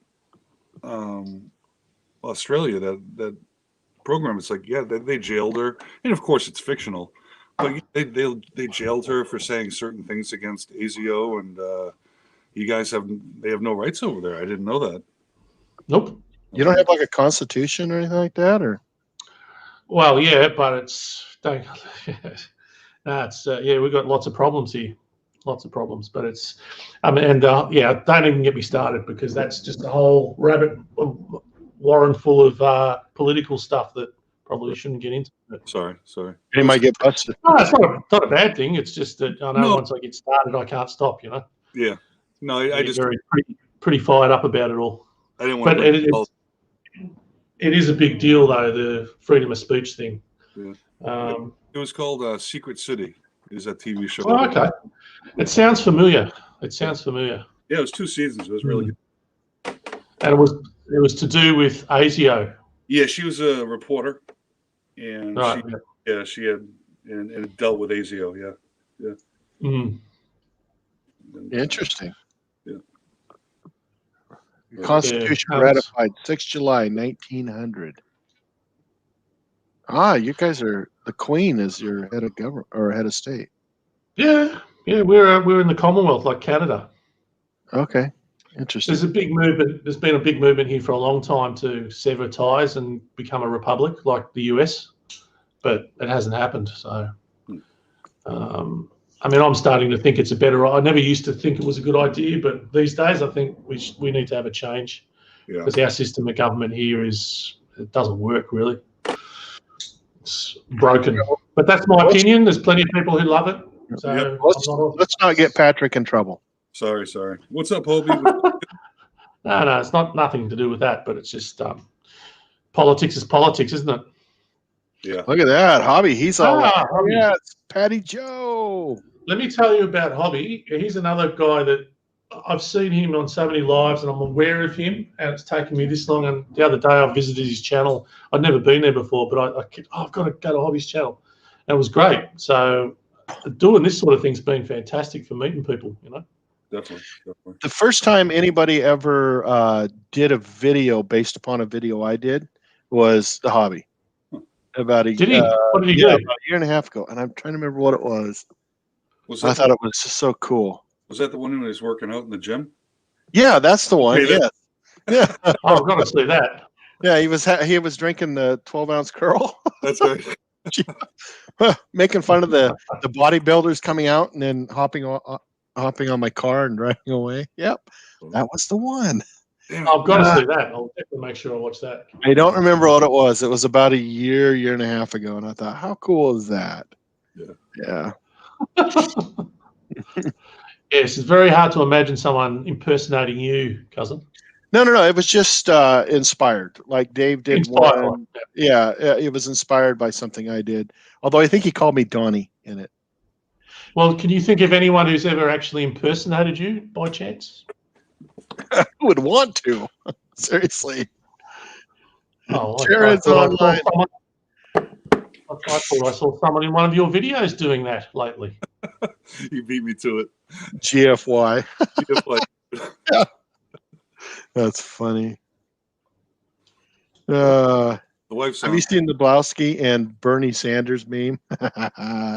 No, but those Bernie Sanders memes are cracking me up, dude. I haven't seen those. Everywhere now. Yeah, so during our inauguration, where he's sleeping. Where he's sleeping. Yeah. He's got his gloves on. And Oh, he's like, you know? Yeah, and it's gone viral, man. It's everywhere. I haven't seen that. Discovery Channel. I was confused by it. Oh, you're fine, Hobby. That's all good, dude. I remember laughing about it because I thought Donnie from The Big Lebowski as well. Shut the F up, Donnie. Well, the funny thing about those mittens that Bernie was wearing, everyone, because he was wearing them, and everyone's like, I want to get those mittens.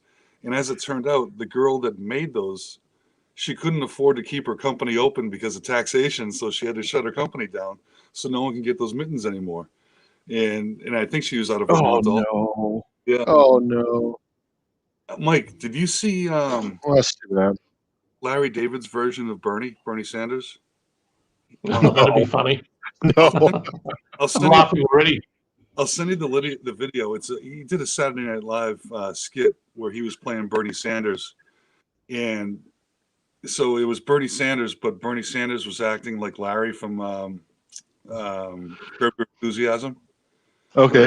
And it is fucking hilarious. But I'll find the video and I'll send you the link.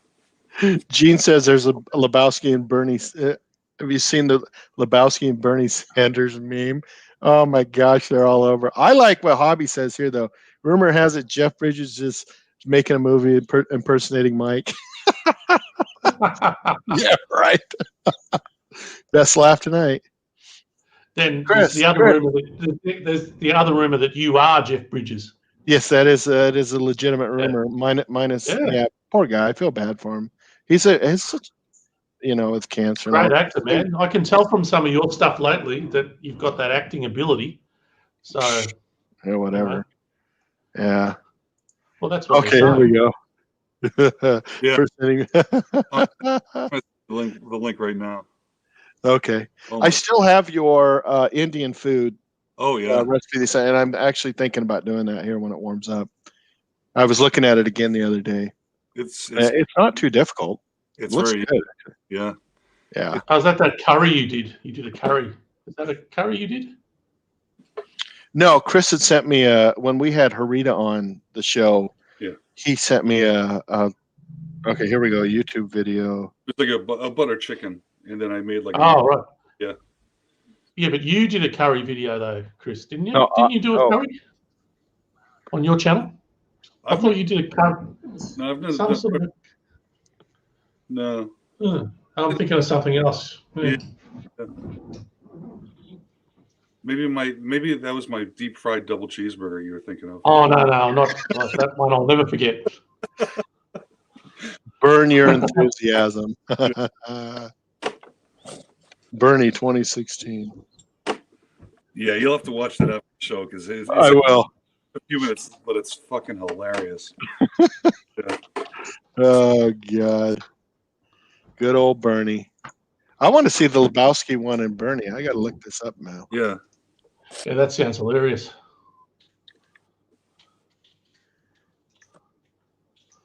Bernie mean. I see one where he's on the bridge of the Enterprise. God, they're all over, man. Oh, here we go. Found it. Hold on. I'll share it. No, I don't want that. Damn it. Oh, the one with him at Deadpool's awesome too. I haven't seen Hold that. on.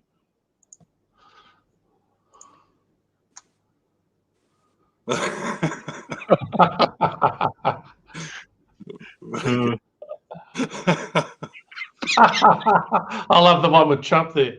Yeah, we got the Beatles. Beetle. Last dinner. Yeah. Look at that. Oh, he's the fly on his head. That's his head. Oh my God. Oh, here's the one with him and the dude. There you go. Yeah, you. I love the one with the fly. That was the best, man. Do you see the one where they had a meme with a fly on there and they had a little cat paw trying to scoot it off? Yeah. Oh, hilarious. The shit people think of, man. Man. Come on. I don't think of any of that stuff. That just cracks me up. Let me go get a Okay. Oh, where's he gone? Because what I was saying before, I'll tell him when he gets back. That was Chris did a beef fried rice recipe. That's what I was thinking of. Oh. For some reason I thought it was a curry, but it was a fried. It was really good too. Yeah, Chris Great. cook. He used to cook a lot, and I think he just enjoys just being a participant on YouTube. You know? And at the end of the day, that's where the fun is. Seriously. I mean, yeah, the videos are great. Am I ever going to be, have 10,000 subscribers? Probably not. But at the end of the day, it's this stuff that is fun. Oh yeah, but you certainly you just need to stick with it, cousin. Yeah. You'll have that. I mean, it's just, I think it's persistence. It really is, because you get better. That's the thing, don't you? You get better at it. You do, yeah, absolutely. And I remember, put it this way: if you don't get better at it, well, there's something wrong, because you should always want to get better. Correct, and that's kind of the thing, is you're always moving forward. Yeah, my wife sent me a picture. I'll send it to you, of Bernie Sanders at her little party she had last night. You're joking. What's that? Bernie Sanders was at her party. Yeah, she did there's a meme app out there where you can put Bernie Sanders in there. So it's her and my daughter and Bernie Sanders. I'll send it to you. It's great. Bernie Sanders, what a classic. He is. He's an old turd bag, but it was perfect. It was perfect for the inauguration, man. Well, you see, I didn't watch it, so I didn't even know about that. Yeah. So what they did is, when Biden was inaugurated, they had all the social distancing, and you see the picture. Bernie Sanders is just like this, right? And he looks like he's asleep, and he's got these mittens on, and he's just by himself. There's nobody around him. And so it just kind of took off as memes. It's funnier than hell. Oh man. There he is. Chris, that was a beef fried rice I was thinking of that you did. Oh yes, that was good. Yeah, that was good. Yeah, it was. Yeah, thank you. Yep, that was not as good as the deep fried burger, but it was almost as good. I was on a kick. Deep frying meatballs, hamburgers. Yeah, it was cilantro. Well, the funny thing was, I was doing that. So I did the. I used pork and hamburger for the meatballs. So, I've never deep fried anything before. The hamburger was the first thing, I think. So, in hamburgers, it was all cooked. So anyway, I'm cooking the meatball. So the meatball's actually being cooked in the deep fryer. And I'm like, okay, it's nice and golden brown. It's been there for a bit. It's got to be done. So then I cut that, and then I go for the taste test, and I'm like, I bite into it, crunch. It's like, this is good. And I click, and as I'm like taking a bite, I look at it, and it's still pink in the middle, and because I had so good. And as soon as I hit off, I'm like, right in the sink. That's pretty much every video for me. It's like, yummy on camera. That's a good Vegemite. When I was going to college, I was working nights at the same time. And on the days that I didn't, lucky enough not to work the next day and have school, we used to go to this bar and they had volcano burgers, and it was like a huge ass patty on this thing. I'm not kidding. I'm not exaggerating. And it took 20 minutes to deep fry that thing. And he just piled on the shit on that thing. It was called a volcano burger. And man. God, getting through one of those was a treat. That's funny. That was a colon choker, man. But like you're saying, Patrick, all our food can taste like shit. You just have to do that Food Network, crunch. Great crunch. Good stuff. Yeah, I have never left. There's a lot of YouTubers, and they do it because they're really good at it. They're doing proper recipes where they leave the actual recipe in what you should. I would never do that, man, because I don't want people eating the shit that I cook.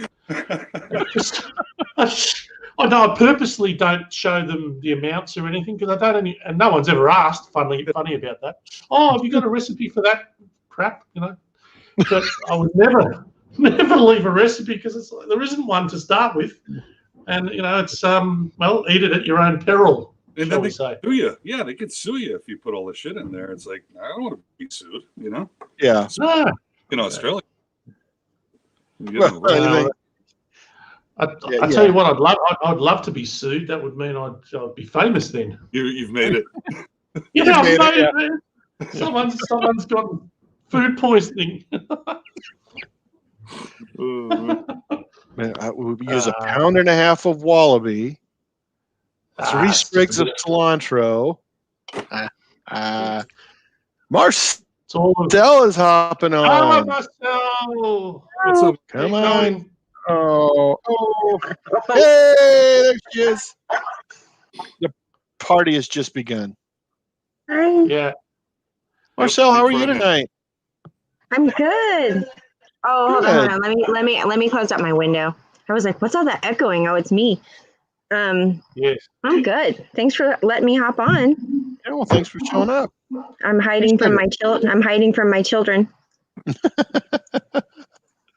Nice. Nothing wrong with that. Yeah. They're being good. They're plugged in there, so am I. So it's all That's good. all that matters, right? Yeah. So what you guys been doing? Thank you. We're just hanging out, BSing. Whatever comes to mind comes to mind. Who cares? I'm glad I caught y'all.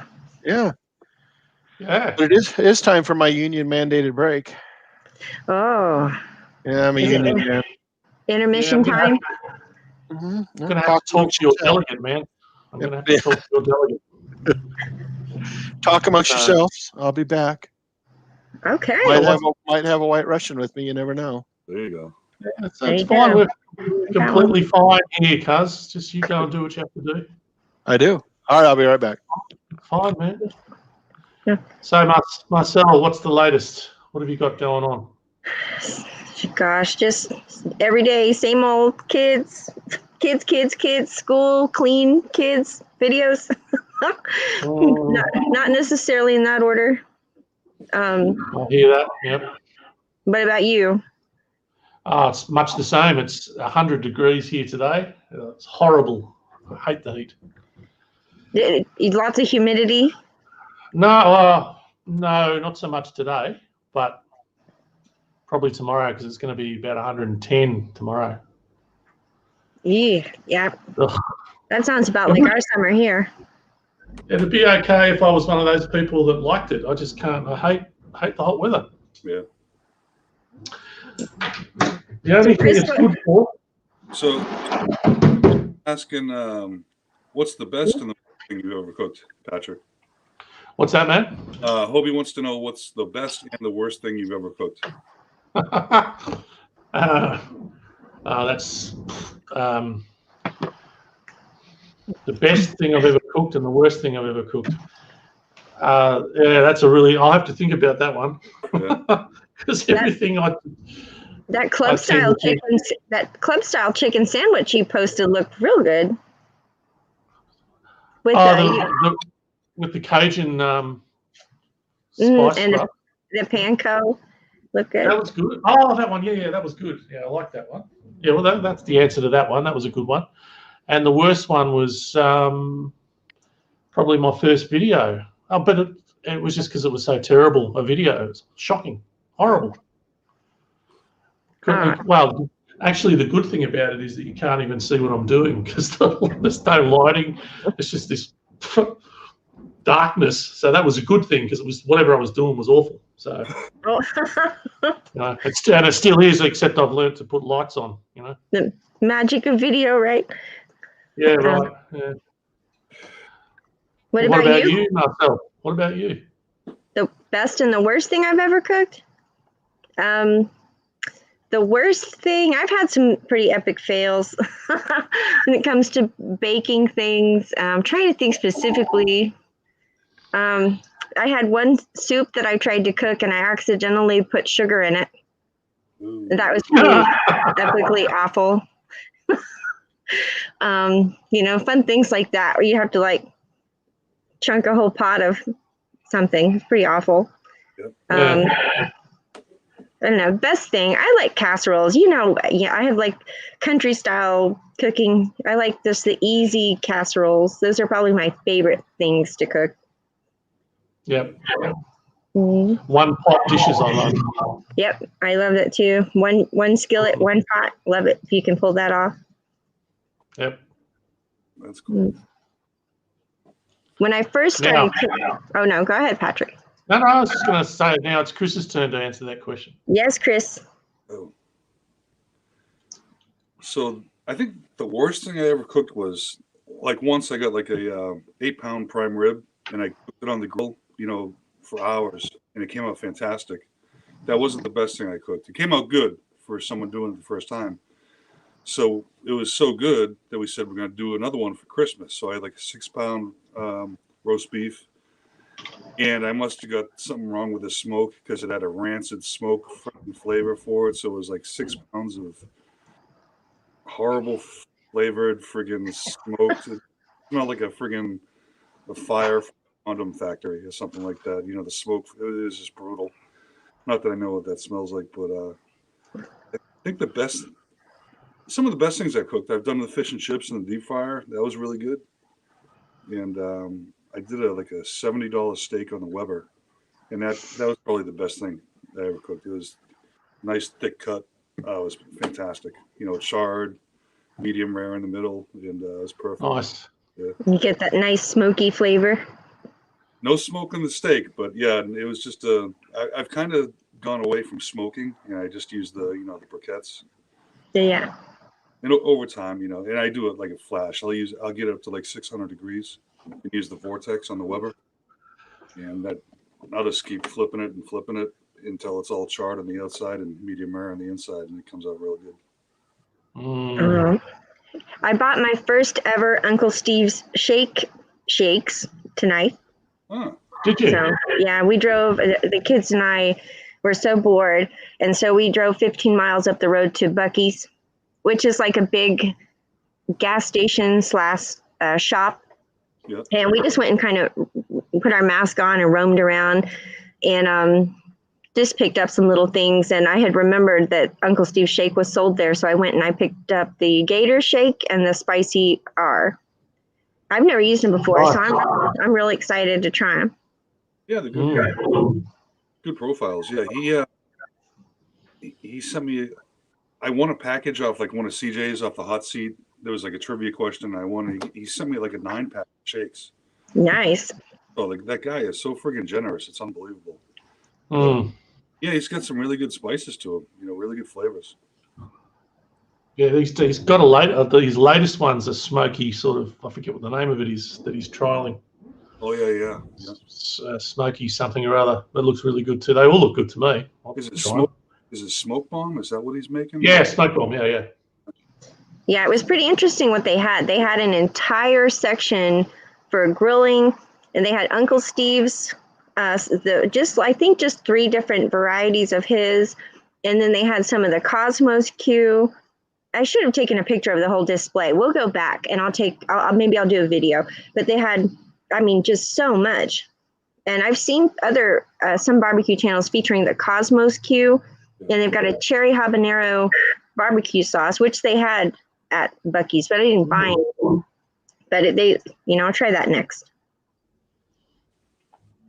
You know, it's funny. Before I started watching you guys in the barbecue community, I'm up in New Hampshire, and we get Montreal seasoning. You get McCormick's Montreal seasoning. I love those. Yeah, you go to Lowe's and you get the bone sucking sauce and all that stuff. But it's like until I met the guys, down south there and in the barbecue community, and trying all these different rubs and spices, it's amazing. It's like a total game changer. Yeah, it's the same here in Australia. We don't have that sort of variety. Barbecuing's huge here, but it's nothing like as sophisticated. People here, you just chuck the meat on the grill and eat it. It's just not much to it, but it's been an eye opener for me too. With all the, I just got that recent one from Never Say Never Barbecue. And he's made his own spice rub. It's fantastic. Yeah, great stuff. I just watched the Bernie Sanders thing. I don't pop. I'm from Brooklyn. I don't pop. Beep, beep. Bernie, beep you, Bernie. Those memes floating around are hysterical. Oh, yeah. She's like, she coughed in her hands and then went to shake my hand. The guy was like, she didn't shake, cough, wipe, and shake. Oh, my God. Him in the little chair superimposed everywhere. Yeah. My wife did one. She had a photo shoot thing, so she had a little party last night. She rented an Airbnb downtown, and she sent me a picture with her and my daughter and Bernie Sanders together. It was great. Hobby wants to know, what's the worst thing that you've ever cooked, and what's the best thing you've ever cooked? Patrick? We already did that. Yeah. Oh, you already did that, man. Your turn. Go back and check it out. See what happens when the union makes me go on a break, and I miss stuff. Those damn unions. Well, you have to answer it. The worst thing I've ever cooked. And if you say Vegemite sandwich, I'm gonna slap you, man. That was the second worst thing. The triangle Vegemite sandwich. Yeah, the triangle one. Yeah. For me, yeah.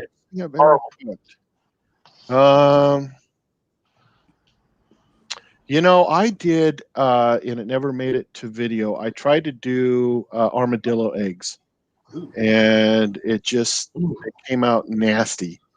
And I've been wanting to try those.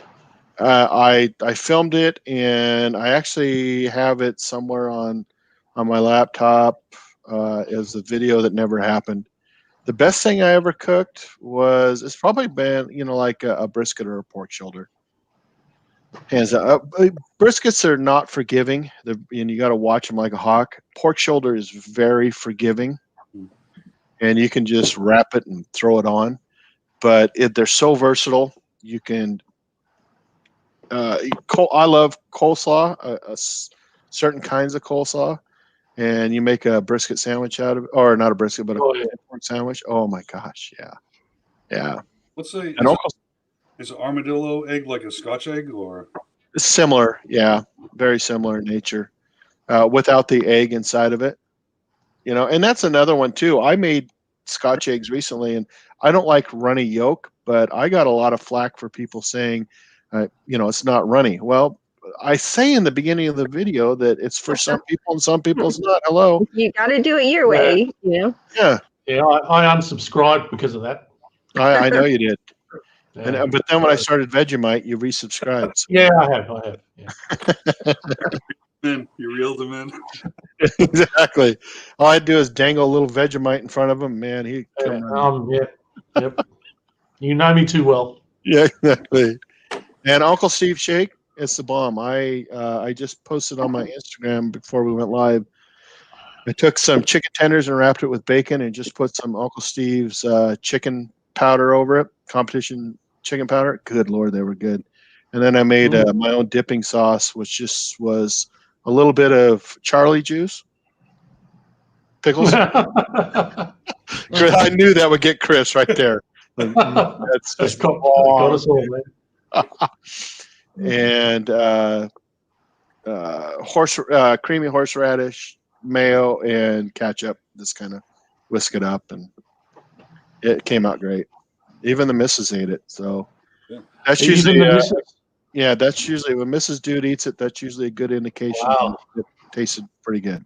That sounds good. Yeah, and I just did it on the Weber kettle. Tomorrow I'm doing a grilled cheese sandwich with bacon and cream cheese. I know Keith B would turn his nose up to that, but I don't live for Keith B.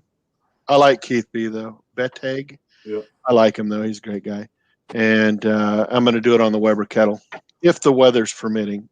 Today it was crap. So that's why I brought Patrick on, because he's in the future, Marcel. Yes. I need to know what the future holds for tomorrow. Lottery ticket. Oh, I forgot to play tonight. I meant to buy some numbers. Somebody won it. Really? I think it was Yes. Yeah, me. Yeah. It wasn't Patrick, me. yeah. I think It it was was. me. I won it. I think 2 people actually won. Did that? Good Wow. for them. Can you imagine splitting $1 billion? Holy crap! I know a guy. I went to high school with a gal who won 87 million, and then I know another guy who won 200 million on the lottery. Oh my gosh. I've only known people who've known won like a couple $100 at the most. Yeah. Most everyone is 20. Yeah, That was that's back in 1988. yeah. I've won $5 in there, but no, $20 is the most I've ever won. I was like, yeah. But no, they always, at the class reunion, the gal who won 87 million, oh, my life hasn't changed. Yeah, right. Everybody just, kind of followed her around. She finally bailed. And the other guy, you would never know that he is, at this point, probably worth $500 million. You'd never know it by the way he acts, the way, But, he walks into the same pub I'm there. And, hey, Brad. He goes, hey, Mike. He doesn't buy people stuff. One day he actually gave me his phone number. That was cool. I never used it. What the hell am I going to do with your phone number, dude? Right. I'm not a. It's like your phone number, like right. I have Chris's phone number. It's like, it's one of those things, like somebody asks you for your phone number, right? And I know all you guys, but I've never met you in person, right? And you're just kind of like, to really give it to him or not, right? It's just true story. I'm sorry. Is this person going to just spam the hell out of me? And, but the first number I ever got was Kent from Daddy Dutch. And he, of course, sent my number to Chris, blah, blah, blah. And I've got several now. But at the end of the day, it's just like I use it very sparingly. Yeah. I remember I called Chris by accident once. Yeah, my son's name is Chris. Yeah. And it's Chris and Chris, right? I accidentally hit Chris and went, oh, shit. Chris sends me a text. Did you mean to call me? No, I meant to call my son. Funny. Yeah, Kent. I think Kent is like the Sprint or AT&T for everyone's phone number. He's got. Yes, he's connected. That's for sure. He is. Really is. I had a great experience last week. I actually met for the first time another YouTuber. Physically went and had lunch with him. It was fantastic. It was such a buzz. Really? He's obviously down here in Australia, Yeah. and I know the guy. I love him, and we've corresponded ever since I started. And we set up this lunch meeting, and it was like meeting like a rock star or something. I was like, so I wanted his autograph and all this. That's But cool. it was really cool, meeting someone for the first time in person from YouTube. Yeah, it's kind of cool. You have a guest on, and it's not one of my normal questions. Well, it is, but very rarely do I ever get to it. But have you ever met, any other fellow YouTubers? And some people really have, like Kent, man, that guy's met everybody, seems like. Same with Lep. You've met Lep, right, Chris? Yeah, I met Leprechaun, Shane from Ted from It's All About the Rap, Mike from Michigan, Rob D from Chillin' and Grillin' with Rob D. I think that's it. Oh, I met Johnny Maggs, but he's just right down the street. But is he really? Yeah. Okay. Yeah, no, pretty much 99% of the guys I met, they were all fucking good dudes, you know. And, cool. It was cool seeing them. Right on. Yeah, I haven't met anybody. There's 2 other YouTubers, 3 here in town. The Grilling Dads, they have a Food Channel show, the Food Network show, and they shop at the same grocery store that I do. Oh, really? Yeah, and then there's a gal over. Actually, there's another one too, Adam, who's always on Rick's. Hey, there's Jet. Oh, hi, Kenny. She's all happy. You feeling better? Yeah, she's good. Natasha's Kitchen. She lives between here and San Francisco. She has a huge following, and I know her sister. There's another gal in Nampa, and then there's Adam from like Adam Smokes, whatever, and he's on Rick G's all the time, and he builds grills. He lives over the next town, but I'm kind of the small one of the 4. I've actually tried to, through my contacts, to get Grill Dads on as one of my guests, but they're too big. And they never respond. No. You know, but what about you, Marcel? Have you ever met anyone? Not in person, not yet. So, Kent had actually, and I haven't followed up with him. He had mentioned that he and CJ were going to be in Houston in February, and he asked if I wanted to try to meet up with them, but I haven't reached out to him about any more details, but I will.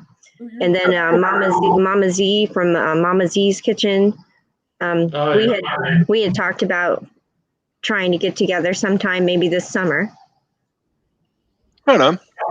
And then Rick is in San Antonio, which is not far from me at all. And, he's on my Facebook now. I've actually thought about driving in town and grabbing lunch at his truck. That would be cool. So post that on Instagram. If you do that, post that on Instagram. That would be so cool. That's one guy I'd like to meet. Well, I met he's real cool. James from Ammon and Claymont. I met him down there. Uncle Steve invited me to that show that Kent and CJ were going as one of his guests, but it got canceled. So I was going to meet up with them, and several others. Like Rick was going to try to be there, Jared, Daddy, but it got canceled. That thing in February. Oh, yeah, well, maybe we're. But they're going to still go. Kent and CJ and a couple other folks are still going to go, but I decided I'd rather go to Alaska. No. In Houston, yeah. Yeah. I'm just trying to imagine what it would be like to witness Chris and Pickles meeting. Kind of a couple times, but 1, my flight got canceled, and 2, I got in like way late, so it didn't work out. Charlie, so I'd love to see that. I'll just grab him by the throat and clunk. He's a great guy. Great guy. He is. Marcel, I love how you guys give each other crap constantly. Oh, it's hilarious. I was watching, it was one of the lives he did. I've lost track, but I wasn't there, but I was watching it afterwards. And just I didn't care what I was just looking at actually, no, it wasn't his, it was someone else, but it was the 2 of you going back and forth. It was hilarious. You got to watch the side conversations. You do. It was your one, cousin. It was yours. It was the one you did on Wednesday. These 2 were on there. It was just hysterical, man. Yeah, it's hard to watch because you're sitting there and you're doing the interview, blah, blah, blah. Yeah. But you know that there's so much crap going on the side. It's so hard to keep up with it. But you want to be there doing it. You want to get into the thick of giving people crap. It's just in my nature, right? It's just fun, right?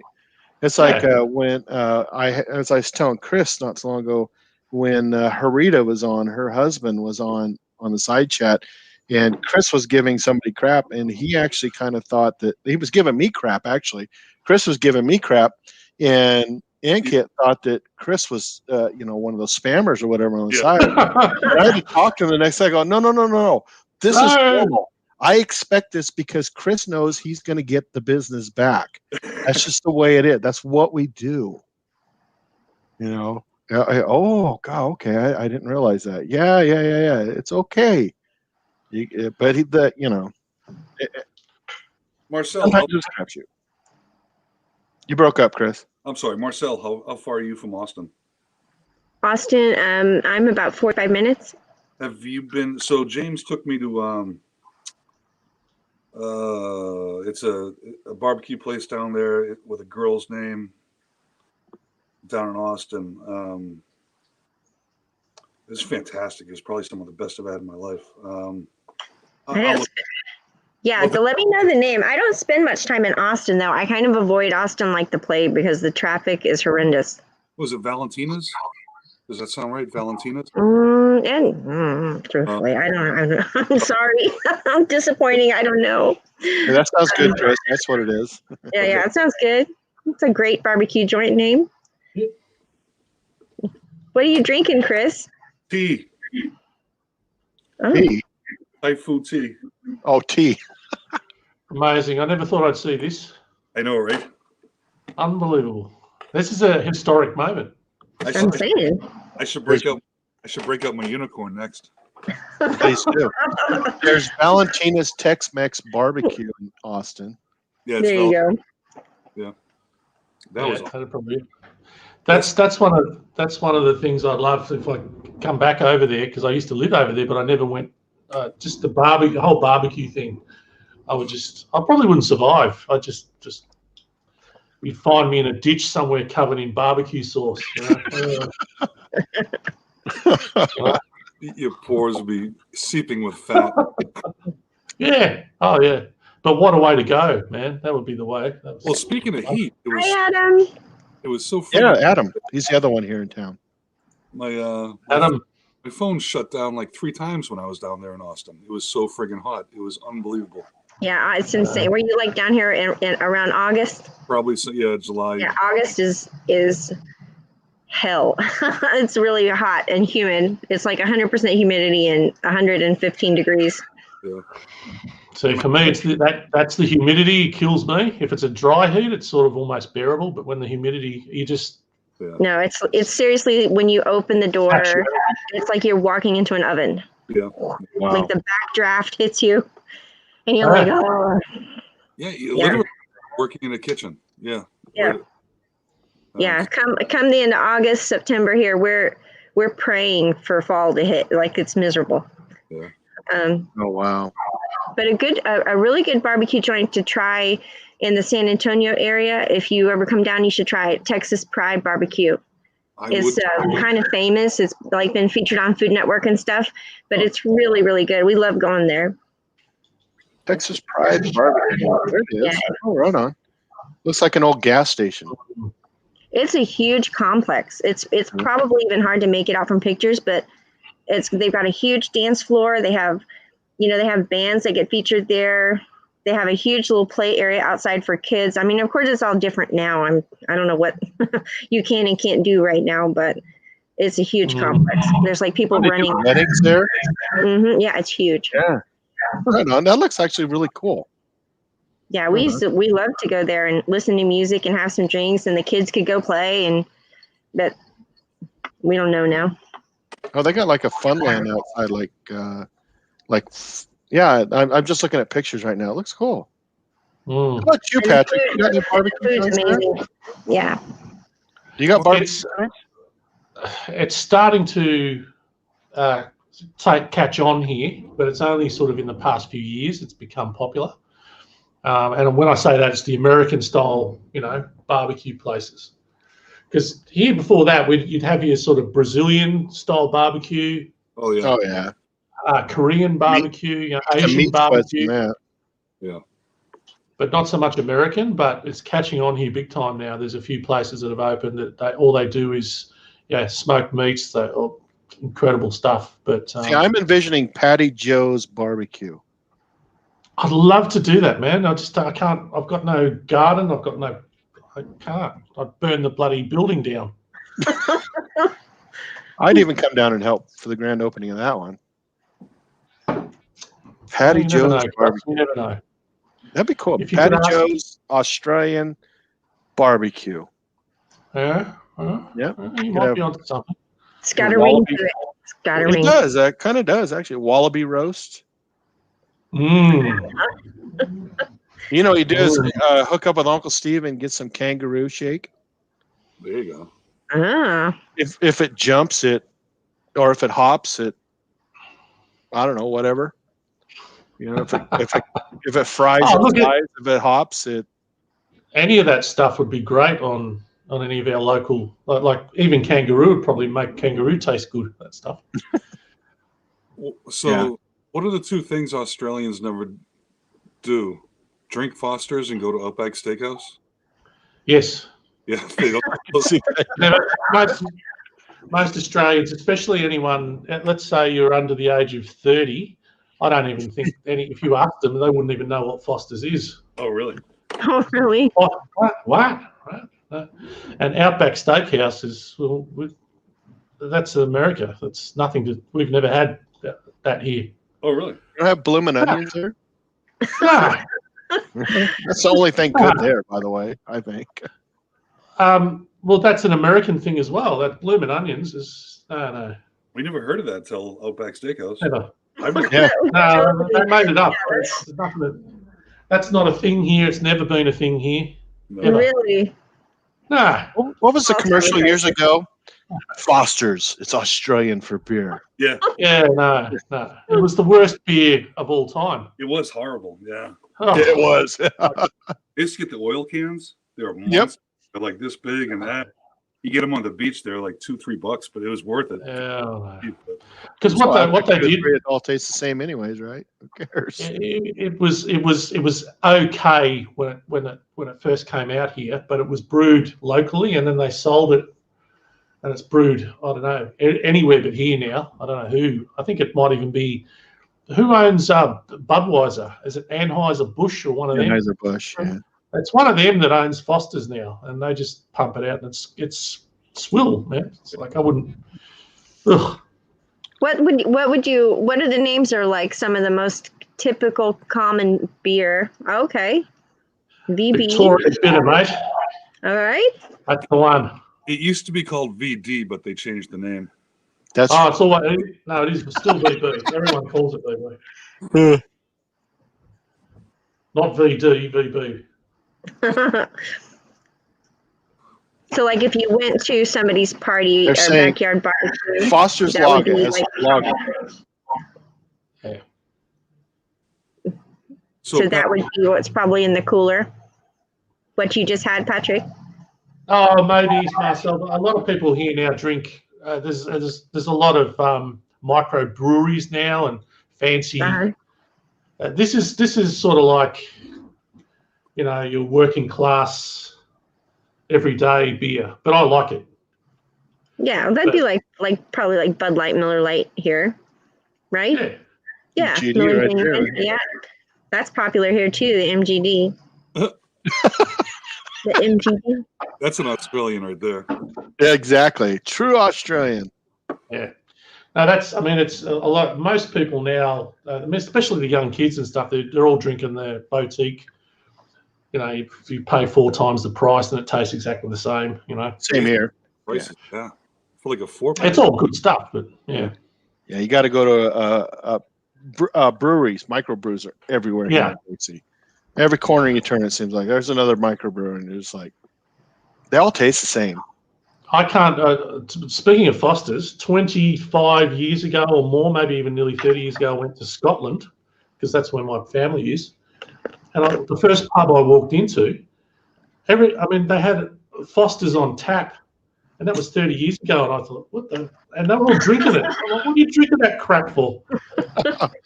But and someone bought me one because he's an Aussie, you know. I'm like, oh. No, why? Yeah, when my sister got married, she got married to a Canadian, and she was living in British Columbia, and they had kokanee on tap, and I thought, damn, I'm going to try this. I went to this bar, and so I had kokanee, it's a Canadian beer, Canadian for beer. Poured this out. Damn, this is good. My sister goes, why are you drinking that shit? What do you mean? This is really good. And she goes, that's the hams of Canada. I've had Molson. Molson's a Canadian beer, isn't it? Yeah. It's all right. Owned by Coors now, but yeah. Oh, is it? Yeah. Because I would drink a lot of Stella if I went to like England. Or Stella's good. Yeah, I like Stella. I like Stella. Yeah, I like Stella. I was in England, and I was visiting my family over there. I was out with my cousin. I'm like, yeah, give me a Stella. He's like, you drink Stella? I was like, yeah, it's good stuff. He's like, we call that the wife beater over here. Wife beater? Yeah. That's not good. No, it's not good. Stella. I like Stella. Yeah. It's funny, like you could go to different regions, and England's a great example of that. What they would drink in South Wales or London is totally different than Scotland. Yeah. I'd love to go to England. That's one of my bucket list places. I'd love to go do the whole UK tour. Yeah. That would be cool. I've never been over there. Patrick, you've been there how many times? Once or twice at least? Yeah, 2 or 3 times, but more to Scotland than England. Scotland. Okay. Yeah. Your mom's from Scotland, right?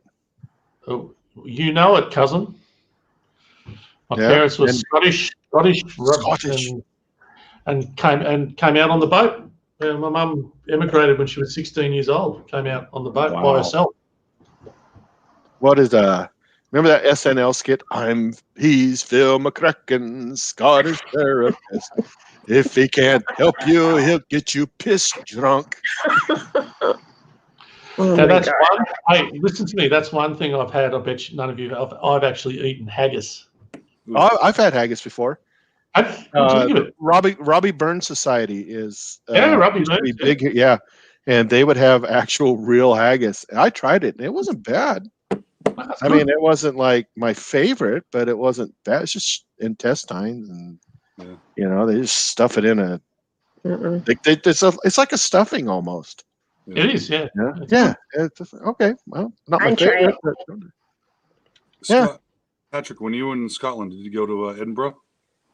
No, that's the one place I've never been to. Actually, funny you should ask, because all my family are in Glasgow. Oh, okay. Which is sort of the total opposite. Yeah, I've been. Have there. You? Yeah. Oh, cool. I think we must be related. Could very well be. or at least we drank in the same bar. One of the two. There we go. I'm wondering if you were that guy that bought me the Fosters. Might have been the Stella guy. Might have been the Stella. You're from Australia. Do you want a shrimp on the barbie? When I did my Vegemite video, I tried to do that shrimp on the Barbie shit, and I was like, "This is horrible." Shrimp on the Barbie. I tried. A for effort, right? Yeah. Yeah. Why did you ask about Edinburgh? Oh no, I've been to Edinburgh too, and have you? Yeah, I didn't know chance you were there because we went right in Edinburgh. They got this castle right in the top of the hill, and Edinburgh Castle. It probably very well is. Yeah. No. I've real place. And so I just didn't know if you were there because we did a tour. No. That's pretty cool. There's a channel I subscribe to just through a network over in the UK, and she does all she does is she goes around she's in Scotland and she goes to there's so many castles, like castle ruins and places, and she does drone work and looks at them and tells you about this. It's really interesting because there's hundreds of them. Yeah. All over the place. Thousand years old, these joints. In Australia, our oldest building would be a couple of 100 years. There's Edinburgh Castle. That's it. That's the way it is here in the States too. A place is 600 years old. It's ancient, and Britain's like, let me show you ancient. 2000. Yeah, that's right. Yeah. Oh, it's amazing. Yeah. The history over in Europe, compared to here, it's just amazing. How long? Yeah. Well, the United States has been around. Well, I mean, we were colonized before Australia. So what Australia would say was ancient, we'd be like, yeah, okay, right. But when did England start shipping the debtors down to Australia? Mid to early 18th century, I believe. Oh, really? Yeah. Yeah, Mike apparently knows more than me, so go on, Mike. Yeah. Well, I'm just stabbing in the dark here. I should find it. No, I wouldn't know. I mean, that sounds about right. About a couple of hundred years ago. Yeah. Sure, yeah. Hey, Yeah, we've got Wikipedia. Tomorrow, hang on, what day is it? Today, Sunday. On Tuesday here, it's our national day, and it's called Australia Day. Ah. But it's very controversial here these days. There's some people that Pretty original. Yeah, it is. Yeah. It's like Canada Day. It's like, couldn't you think? Yeah, but there's a big political movement to get rid of it. There's a lot of people that don't like it. A lot of that sort of stuff going on. So in 1783, the British government sent a fleet of ships, the first fleet, under the command of Arthur Phillip, to establish a new penal colony in New South Wales. What are you laughing at, Russell? Penal? No, he's like researching the history. Not penile. Penal. Only guys laugh at penal. No. Yeah, I didn't even. That didn't. Sorry, like that didn't even. I was laughing because he was actually like researching the history. So. Listen, he's an inquisitive dude. He really is. Chris and his witty penile jokes. Duty. You can't say duty, penile. You can't. Yeah. You can't say duty. Somebody be all over you for that. Well, go on. Keep reading the history. What happened next? I don't know. There was a rum rebellion. That my kind of place right there. Oh, I'll tell you what. I love rum. In 1808, rum rebellion, the only successful armed takeover of government in Australia, instigated a 2-year period of military rule. See, there you go. I could get a history GED from Mike tonight. Yeah, he's definitely related to me. Achieved independence. Federation Days, 1901.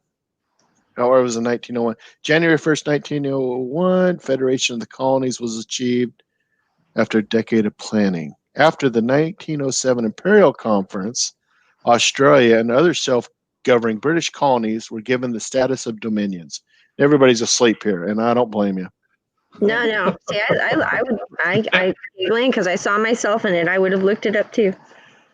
Well, I'll tell you this about the rum. Up in Queensland, they have it on tap. Really? Yeah. Damn, I'm there, man.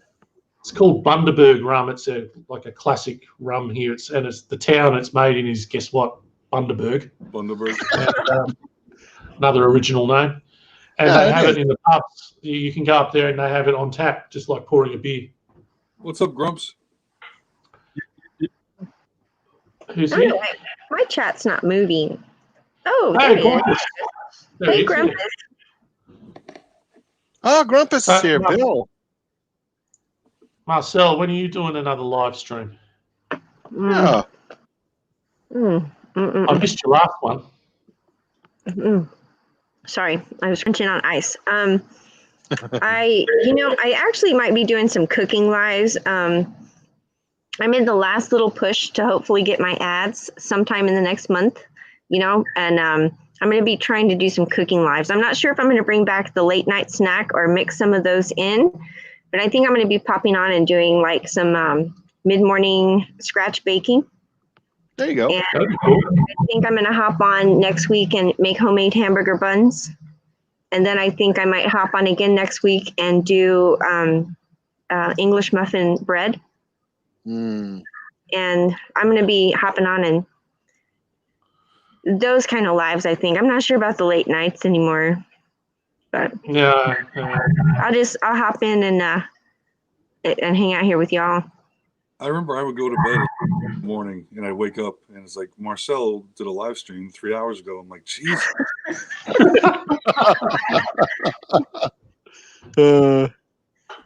That's funny. Patrick, really you'd be all about the rum rebellion. That what was that? You'd be all about the rum rebellion, man. Yeah, of course. I love rum too. I was the one that led the rebellion. Yeah, I could see that. Modern day rum rebellion.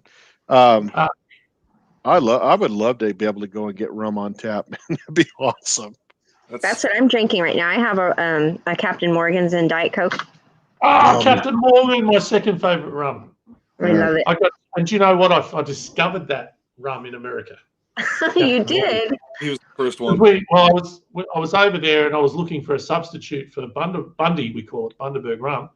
And I was in the bottle shop, the liquor store, and just, what's this? And try it. And I fell in love with it. Captain Morgan. Yeah, it's really good. It's really good. Which one is that? Is that the dark rum or the spiced rum? The spiced. Yeah, I love the dark rum. Is really good. Yeah. I like the spice rum, but I got sick on it one night. Yeah. Oh, no. A little too much. Yeah. If you talk to every second person in Australia, if you say Bundaberg rum, you'll get one of two responses. I love it or I hate it because when I was a teenager, I got sick on it. Right.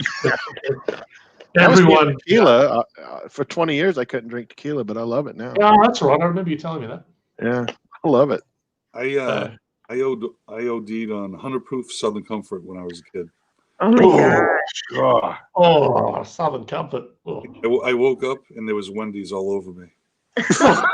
Yeah, Southern Comfort is brutal. Ooh. Brutal. Gasoline. I hope you're talking about the fast food chain and not something else. So in 1987, Christmas Eve, I drank about a half a fifth of tequila. And somehow or another made it to my friend's house. And he drove me home. And I was staying out at my parents' because it was Christmas. I was living in town, but he took me to my parents. And I hopped up in my old bunk bed, rolled over, Ralphed. And my brother, who's the fish and game officer in Alaska, you can ask him about this, Patrick. He was down there and he's like, "Oh, my Transformers will never be the same again." Puked all over him. The next day, he's like, "You're cleaning my Transformers." Oh, man. And my stepdad is just laughing at me. At one point, I'm curled up in front of the heater going, "Oh." Oh, God. Horrible. And then at about 2:00 that day, my Camaro finally comes rolling in because my buddy had driven me home and took it back. And like, "Hey, there's your Camaro finally." I don't remember how I got home. I could listen on a serious note with all of this. I've known for a long time being an alcoholic, but a clever one. I don't, I pace myself, right? As long as you're functional, alcoholic, that's okay. That's right, of course. Can I have that in writing, please? Give me an email and I'll put a poster up. But, I'll tell my boss that. I'll tell my boss. But what I was going to say was I figured out a long time ago that alcohol is the most dangerous drug that you'll have. I mean, I reckon it's worse than when you've been sick on alcohol. If you get alcohol poisoning, man, there's nothing. Because when you're a kid, and you don't know how to handle it. I remember a couple of times where you're gone, man, and there's nothing you can do, and you've drank too much, and you are so sick. And of course, people die. I mean, it is brutal. You really got to know how to handle it. You've got to know how to handle it. That is one of the nice things about being older is you kind of get to the point when, at least for me, I've had enough. Yeah. I used to live with a guy who would inject. Well, he couldn't get drunk. He was that far gone. He would inject it into his veins. Oh my God! What the F? Yeah, because I was renting a place, and he was, and all the mouthwash would go missing. He'd just drink that, and he was, crazy. He was hardcore, man.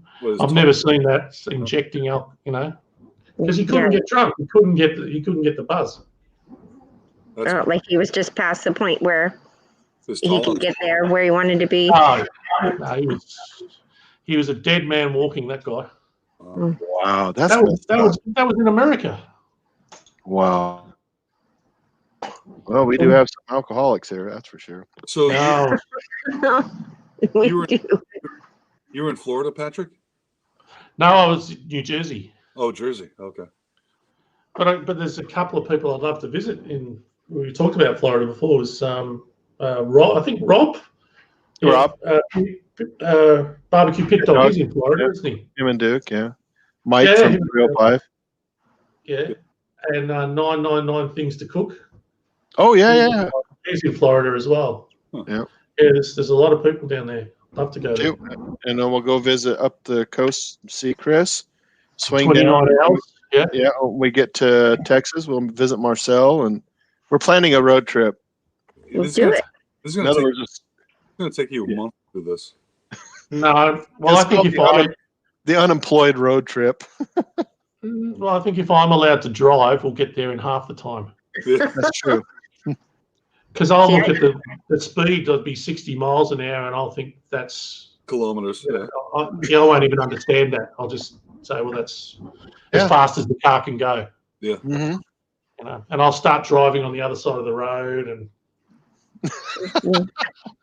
yeah, that would be terrifying. Yeah. You still drive on the wrong side of the road, Patrick. No, you do. I drive like a granny.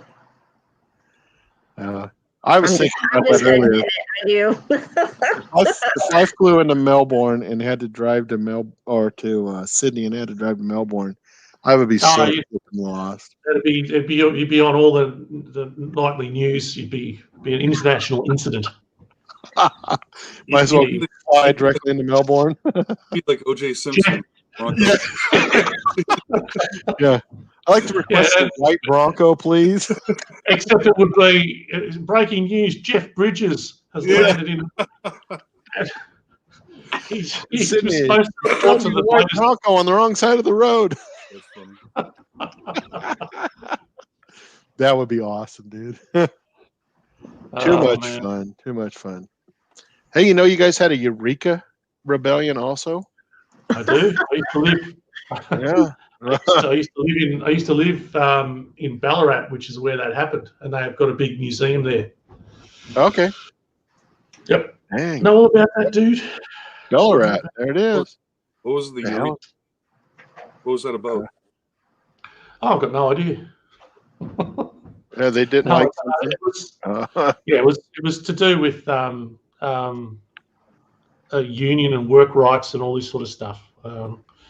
It's a fairly famous sort of incident here. It wasn't. Yeah, it was something to do with miners.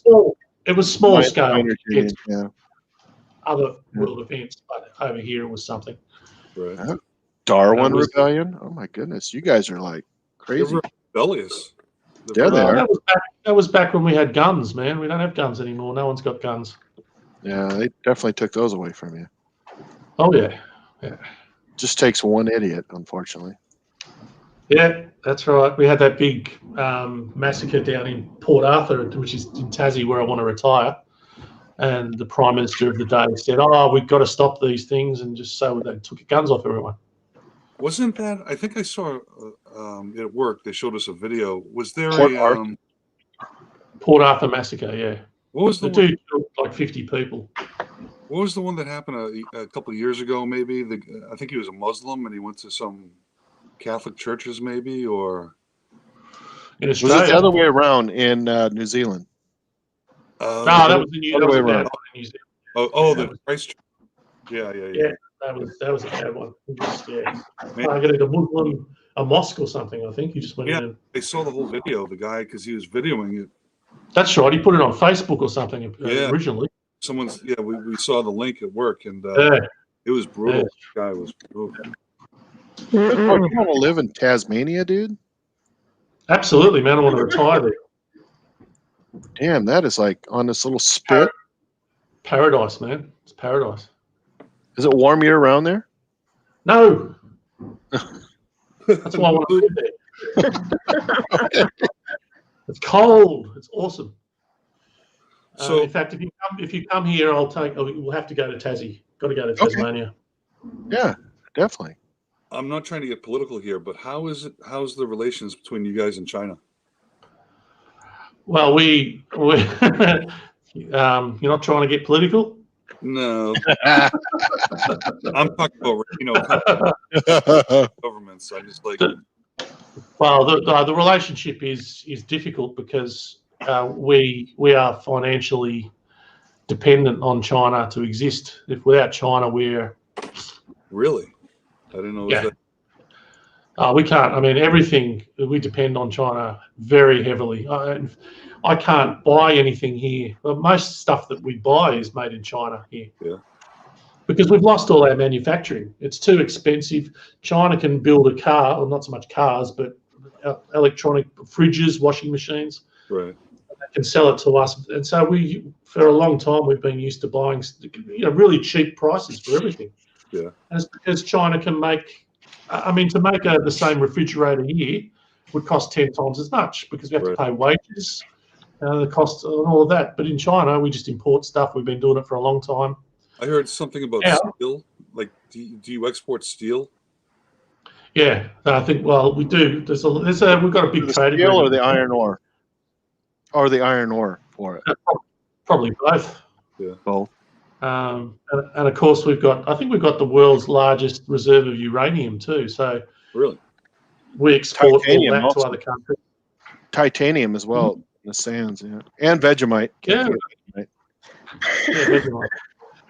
They don't like greatest Vegemite reserves. World's greatest reserves of Vegemite there. So, what can you ask for? Yeah, but we're very dependent on China. Yeah. Financially, unfortunately. Right. And when I say that, it probably does. It's nothing even to do with China. It's just that we've dug ourselves into a corner here where one country sort of, and they own a lot of. They've allowed China to buy up a lot of our land. Oh, really? Yeah, all sorts of things. So sell it. They've sold off assets, and if you look at, you can find out about, China owns this now. China owns that now. So not good. Yeah, China owns a lot of West Texas. Oh, really? Mm. Yeah, the oil fields and stuff were sold off to them. No kidding. Damn. Yeah. They are. Sure. It was shocking when I found that out. That's insane. Yeah, it is. It is, and it's because governments do deals, and you don't even know about it till it's done. Yeah. Correct. They do deals. There's a big. Our state premier here, which is like your governors over there. He's just done a deal with China, some massive infrastructure deal, hundreds of billions of dollars. They're going to build roads and do all sorts of stuff. But, you think to yourself, it's all very well, but we've got to pay that money back. What's in it? A lot of Vegemite to sell, dude. A lot of Vegemite, man. A lot of Vegemite, titanium, and iron ore. Do you like Vegemite or Marmite? Which one's better? Oh, man. Vegemite. Marmite. I'm going to have to find some of that. My mom loves Marmite. Marmite. Oh, that's the English. It's sort of the English version. Yeah. Both okay. Equally as nasty, though. Yeah. Have you tried it, man? I've smelled it. It's delicious. Trust me. Okay. You'd love it. You'd love it. Delicious on duck. Yeah. Oh, I bet. Yeah. It's good on a roast beef sandwich. Cut and triangle. Have you tried it, Marcel? Have you ever had it? I've never had it. I want to find it. I want to try it. I wonder where I could find it. Maybe I'll try to order some on Amazon. Amazon's where I got mine.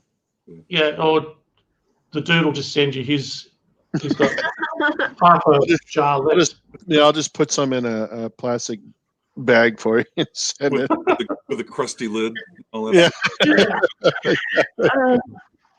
It was not a hit, Mike. No, it's okay. It smells funky, and I could definitely see where if you use too much of it, it would overpower the flavor. But I've used it twice now, and I just used it very sparingly.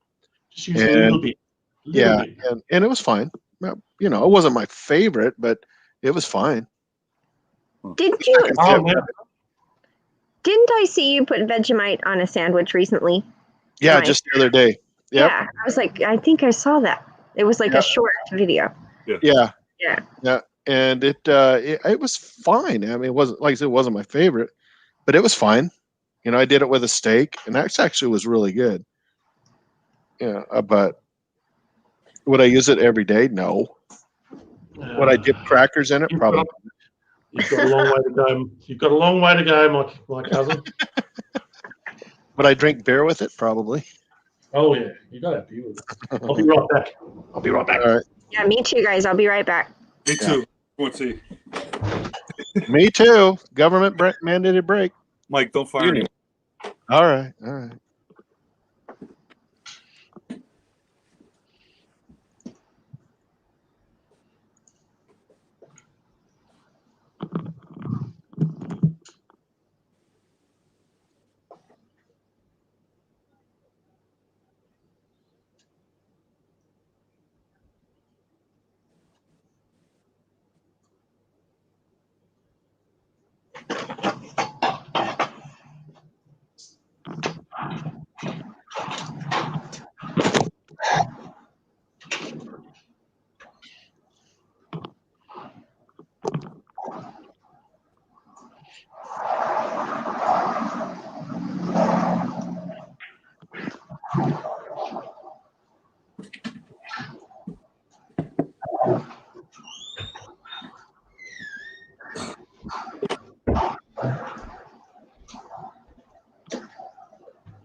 Yeah, I'm kind of concerned about the city.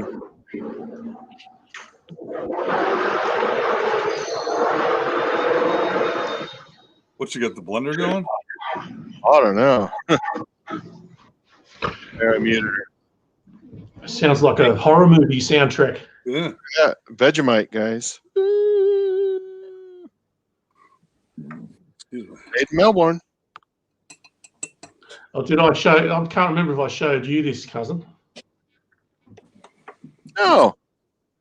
That's cool. Right on. You know what that is? Something That shit. is.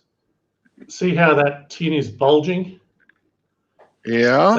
Well, just YouTube it. Surströmming. It's the world's. It's from Norway or Sweden or something. It's the world's. It's basically it's rotten fish. Oh, interesting. And they eat it. They eat it. They love it over there. Like lutefisk. Oh no, that's fish slime. I'm going to do a video on it. Yeah, usually rotten fish and bulging cans. Bulging. Not good. Yeah. Yeah. I know. There's a reason why it's bulging. It ain't good. No, you can watch videos. No, there's two types. There's the ones where people that don't know how to eat it, and they throw up and everything.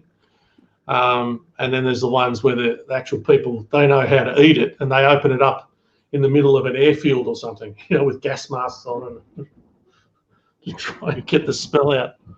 Bill, So there you go. the Vegemite pits of Australia. Yeah. I love what Robert said. Again, we need popcorn, drinking candy, dancing across the screen. That would be cool, man. That would be way cool. I don't think I can do. I'm not that smart. I'm not that good. So, Chris, why were you in the UK? Were you there for work? Yeah, I do have family there. Well, my mom's family is still over there, and but I went over there to work. Okay. How long were you there for? Oh, I've been there hundreds of times. Oh, have you? Oh, cool. Yeah. That's Scotland specifically, or all over. Wow. I've been for you, Marcel. Oh my goodness! I'm gonna have to try it. I've been I think it's $8.99. Istanbul, Greece. Istanbul would be cool. Yeah. Constantinople. I get the best diarrhea from Istanbul. Nice. Well, just looking at the title of your channel tonight, I'm not surprised. He just got back. I remember we were on the flight back, and I had to use the bathroom bad. Of course, you feel like everyone's watching you when you go in the bathroom, especially when you're in there for 10 minutes. And back to my seat, and then 20 minutes later, the pilot comes out of the cockpit to use me. He opens the door, and all I see was like, "Oh God!" I tell you about my last trip to Alaska, where I was in the back, and my son's sitting right next to me, right, and we're watching a movie on my phone, and I cut one. Sorry, Marcel. and it's like it was so bad it had a chain hanging from it. It was bad. And Stuart, we're in the very back, and the stewardess is spraying, and it was worth it, man. My son, he couldn't.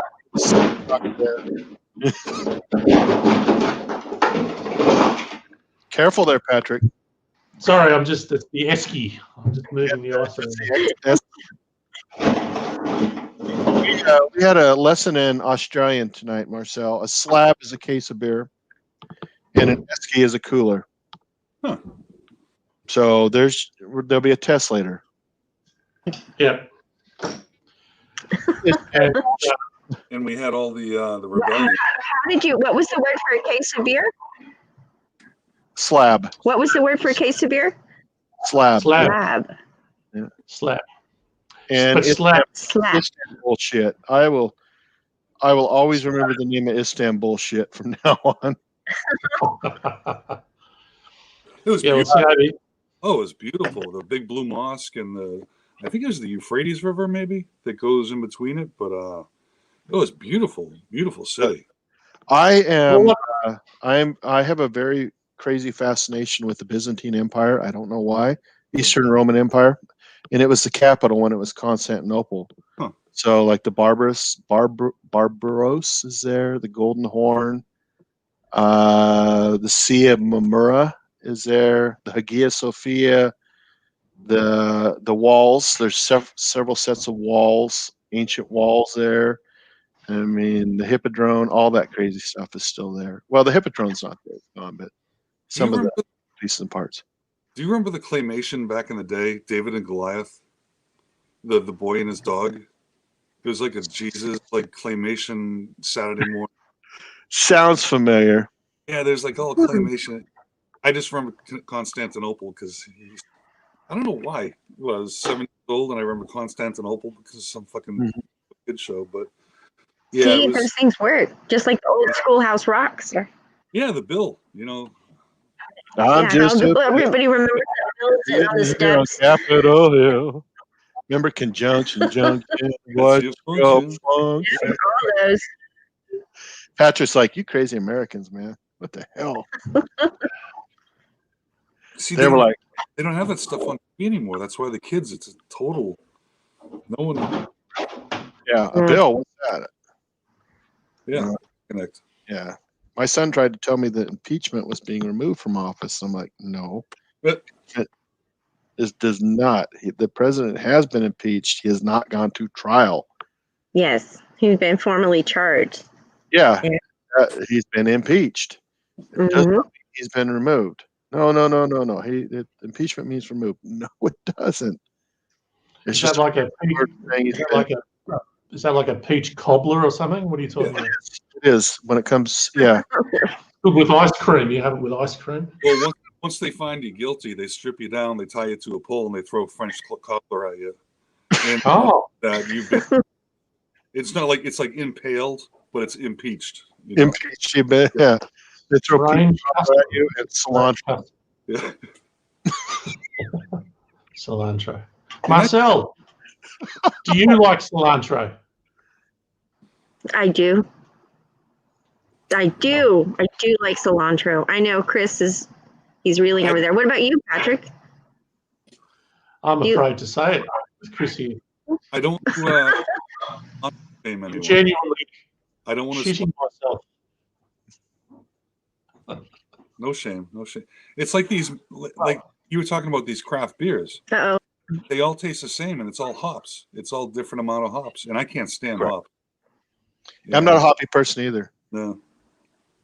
But I will drink some, and there are some that are okay. But if you go to a craft beer place, it's all like the same shit. You're just like, it just tastes like hops. You're right. Yeah. Except more expensive. Yeah. More expensive. Yeah. Yeah, it's like a hops with higher alcohol. Okay. It's damn bullshit. It's damn bullshit. Yeah. Who's Crows Up Doors? That's Robert. Robert. When we went to. Oh, sorry. Go ahead. I was gonna say mandatory break for me. The union says it's my break time. Who is this union? I don't know. YouTube union. It's a pretty good union, and if you ask me. Yeah, it is. I'll be back, guys. Talk amongst yourself. Marcel, go ahead.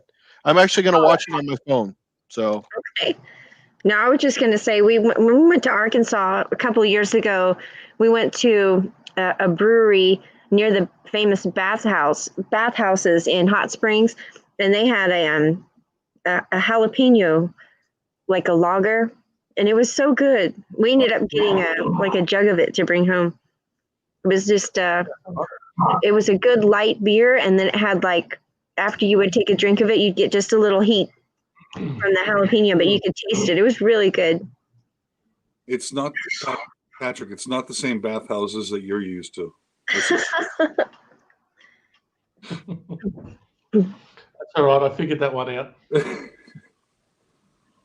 I'm a world traveler, I'll have you know. I've traveled everywhere. Not to Istanbul, though. No. Never been to Istanbul. Marcel, where have you done much traveling? When I was younger, I did. I traveled a bit. Yep. You lived in Norway or something, didn't you? I lived in Sweden. Wow. Sweden. Mm-hmm. Yeah, I did. I lived over there. And when we were there, I went to Copenhagen. I spent some time in Switzerland. And then back when I was 23, I spent 6 months in San Juan, Puerto Rico. And when I was there, I got to go to Barbados. I got to go to Trinidad and Tobago. And, that was when I was a lot. Uh-oh. Are y'all there? Yeah. Okay, sorry. I swiped down. No. Got to travel a lot when I was younger. But then life got real. Whose adventures in The Adventures of Robo. I showed this before, Marcel. Do you recognise that? Marcel, she's frozen with fear. Oh, there you are. You're back. Let's see. There we go. Oh, yep. That's yep. Nice. Have you had it? Have you tried it? That stuff is supposed to be really, really stinky. Yeah. That's like a fermented herring, isn't it? Oh yeah. Yeah. Oh yeah. It's so strumming. Oh yeah. So because I think that's where this came from, is Sweden. Yeah, that's like they make that. That's literally fish that's rotting. That's rotten, and then they soak it in lye. Ooh. It gets soaked. It's terrible. And yeah, how did you come across that? How did you get your hands on that? Well, I think I'll send it to you, actually. I don't want to eat it. Chris, it's like apparently they make that, and people like to eat that during the holidays. But yeah, it's fermented fish that then they soak it in lye, and then I want to say they pack it in salt.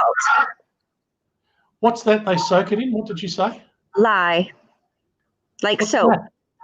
Yeah. Uh-oh. Hold on, guys. I'm gonna run and get my charger. I'm gonna run and get my charger cord. Yeah, lye. Like like they make soap from. Lutefisk, yeah. Oh, I'm afraid. Gee, I forgot your name again. Robert? Is Crows Outdoors? Is that Robert you said? Yeah, that's Robert, yeah. Yeah, he wants don't bother. I retired on YouTube, so I don't make any more videos. But Marcel. Oh, you've not retired. Marcel, what's your total channel name? A Little Fish in the Kitchen. Little Fish in the Kitchen. Robert from Crows Outdoors wanted to know. Just do one more video, Chris. One more. When I retire, maybe. Yeah. Yeah. So I'll give it a few months. Yeah. We're plugged in now. You got a few good ones left in you. The Taco Bell series. That's come true. on, man. True. Yeah. Taco Bell. Can't you do an Outback Steakhouse video or something? I could. I could dedicate it to the rebellion, the Outback. Yeah. It's lutefisk. My step grandma is from Norway, and she used to make lutefisk at the holidays. Man, it would stink up the house. It's beautiful stuff, man. It's beautiful. Do you know? I mean, I did a video even with a long time ago. That I think I was using Camembert or Brie cheese, and I had people saying, "Oh, I can't eat. Oh, it's stinky cheese and all that." So I don't know how bad it'll be because I'm used to that sort of thing. Okay. Tell us how it is, but when I come visit, I'll pass. Yeah. You probably just have your pantry just stocked with it. You will get what you're given, and you'll eat it and you'll like it. You will like it. Otherwise, you're going to end up in an Australian prison, my friend. You know, this stuff, you don't want to know about that because, you know, all I can say is that Uncle Pickles is lucky. He's not in an Australian prison. Man. First of all, I didn't understand him. A Sasquatch in my backyard. Oh, cool. Yeah. A squash. Some weird shrieking sound. Sasquatch? You ever figure out what those lights were? No. But you want to know something interesting? You asked that because we like to watch Paranormal Caught on Camera. You know that series? Mm-hmm. And today we watched one that we had missed. And it was a guy who reported strange lights over Stonehenge and back around Christmas time in 2019. And they showed the footage. And there were a series of lights above Stonehenge. This guy was up on a mountain. And those lights, as I was watching that footage, were doing the exact same thing that the one we saw in the backyard was doing. I mean, exact. And the way he described it when he was talking, he was like, it looked like fireworks in the sky that didn't move. And I said, that's what it was. It was, I kept using the word fizzle. It was like fizzling. And it didn't move, but it was pulsating. And it looked like electricity and then like little bursts. And it was very, very weird. And we'd never seen that before. And it was very bright. The camera, I couldn't get it to show, you know, how it looked in real life. But it was very weird, and we've never seen it since. Huh. That is cool. I watched that movie the other night. Mm-hmm. What? That movie Signs with Mel Gibson. I love that movie. Fantastic movie, yeah. I love that movie. That is a good one, yeah. Say again? That is a good one. Oh, yeah. You have movies down there? No. No, I'm just pretending that I like it. I've never seen only Shirley Temple movies. Yeah. Yes, I saw that one. That time. Yes. That was another good one. We kept getting shut down by YouTube. That was so stressful. Surely. You got to see the ending, though. That was the main thing. Yeah, Mona was dying in the chat. She was, I must say. Was that the one with Yul Brynner, or What's that? was that the movie with Yul Brynner, or which one did you show? No, it was The Little Princess. I don't think Yul Brynner was in that one. Oh no. I think was it The King and I, or the King and I, who was in it, definitely. He was great in that movie Westworld back in the day, when he was the cowboy, the bad guy. Man, that's how I introduced Dave from Da Bomb Smokes a couple weeks ago. He did too. Kelly Savalas' stunt double. He was fun. Yeah. He got trashed. I mean, I got trashed one time on one of my shows. Really? He was trashed. Yeah, he was drinking straight vodka that night. Yes, he was. At Tito's, he loves it. Oh gosh, yeah. I've got a whole new respect for Dave now because of that. Yeah, he's a good guy. He is a good guy. And I'm going to try to get you on the schedule that I had you on originally, Marcel. I double booked, so I'm going to move that guy out. So I think Marcel froze. Oh no. Yeah, he comes back though. Yeah. Patrick, what time is it? Oh, sorry. That's right. It's 4:15 in the afternoon on a Sunday. Okay. Yep, and it's hotter than hell outside. What does it get like in the winter time there? The cold? Unfortunately, it gets. I mean, we're in centigrade here, so it's like Look, it doesn't get to freezing. There's definitely no snow, unfortunately. I mean, I don't mind not having the snow. Snow sucks. But Yeah. Did you see my post on Instagram? We had like a minute of snow here last week. It was very exciting. Yeah, I enjoy watching you, following you on Instagram. Oh, really? No, thank you. I posted, and I'm not sure. I think you had stepped away when I said it earlier, but my kids and I went to Buc-ee's and I bought Uncle Steve's shake for the first time. Oh, right on. Oh, you were? Yeah, I'm so excited to try it. Good. Which one did you get? I got the Gator shake and the spicy R. Yeah, I don't know how. Gator shake is good on like fish and popcorns. For me personally, I would avoid, meats like red meats. I would avoid it on that. Maybe chicken's okay, but the spicy R is good on just about everything. Yeah, try it. And it's not really that spicy either. I prefer sweet and spicy R over the spicy R. I might be getting some of that Gator shake. I think nice. I'm gonna do a crocodile video. Okay. Crocodile. I like crocodile meat, Patrick. It's good. Yeah, it's good. The only problem I've got with it here is it's very expensive. So, and it doesn't justify the expenses. I don't think it's that good. What's the difference between gator and crocodile? Don't know. I've never known someone to have both to be able to compare. I imagine they're similar. They're probably very similar. Yeah. Doesn't a crocodile, it's ocean going, right? No. Saltwater. Oh, well. No, they're in rivers. I mean, they don't really, they're not in the ocean. Brackish water, like salt and fresh mix. Yeah. Yeah. Okay, but I don't think gators do. No. Yeah. I think they're all fresh, yeah. Yeah. They've been seen that's different. With all the big hurricanes that have hit the south recently. They've actually come across some gators in the Gulf of Mexico. Really? Oh, wow. Yeah, they're like, oh gosh, they're changing. They can go into salt water.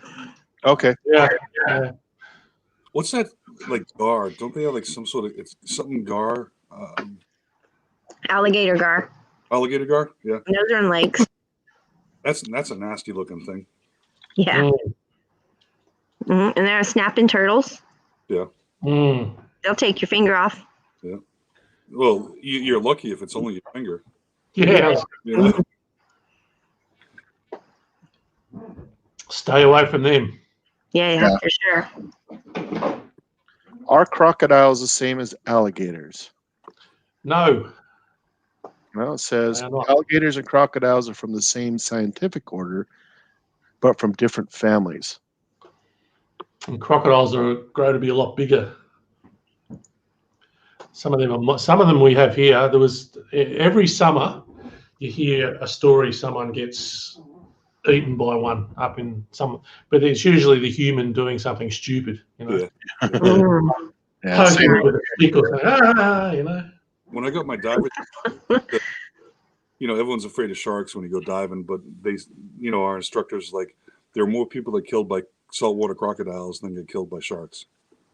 Oh, for sure. Because they're so quick, and they're quick on land too. They can, they're terrifyingly fast.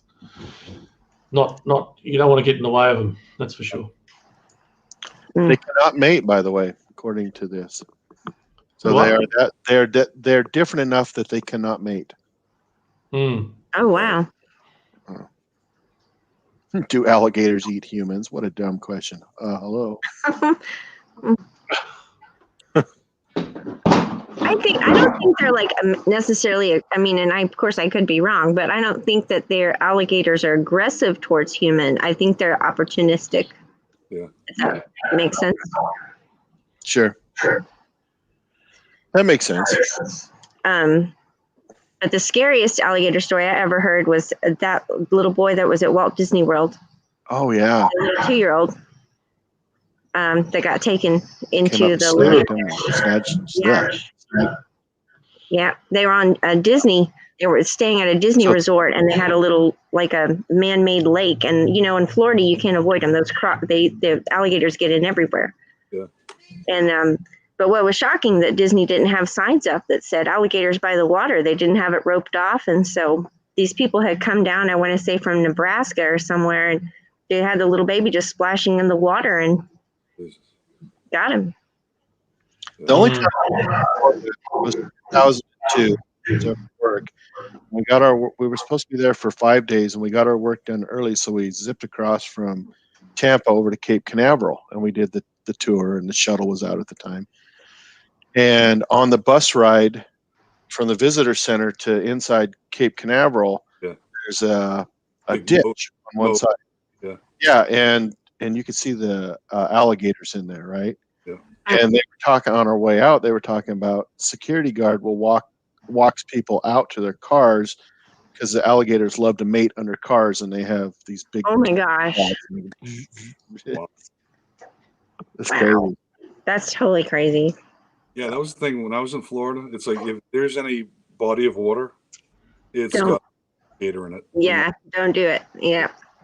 And now they got pythons and all sorts of crap. I think there's one called Lake Mary, maybe, and that's where they would dump. Like whenever they captured gators, they were annoyance or anything like that, they would dump them in this lake.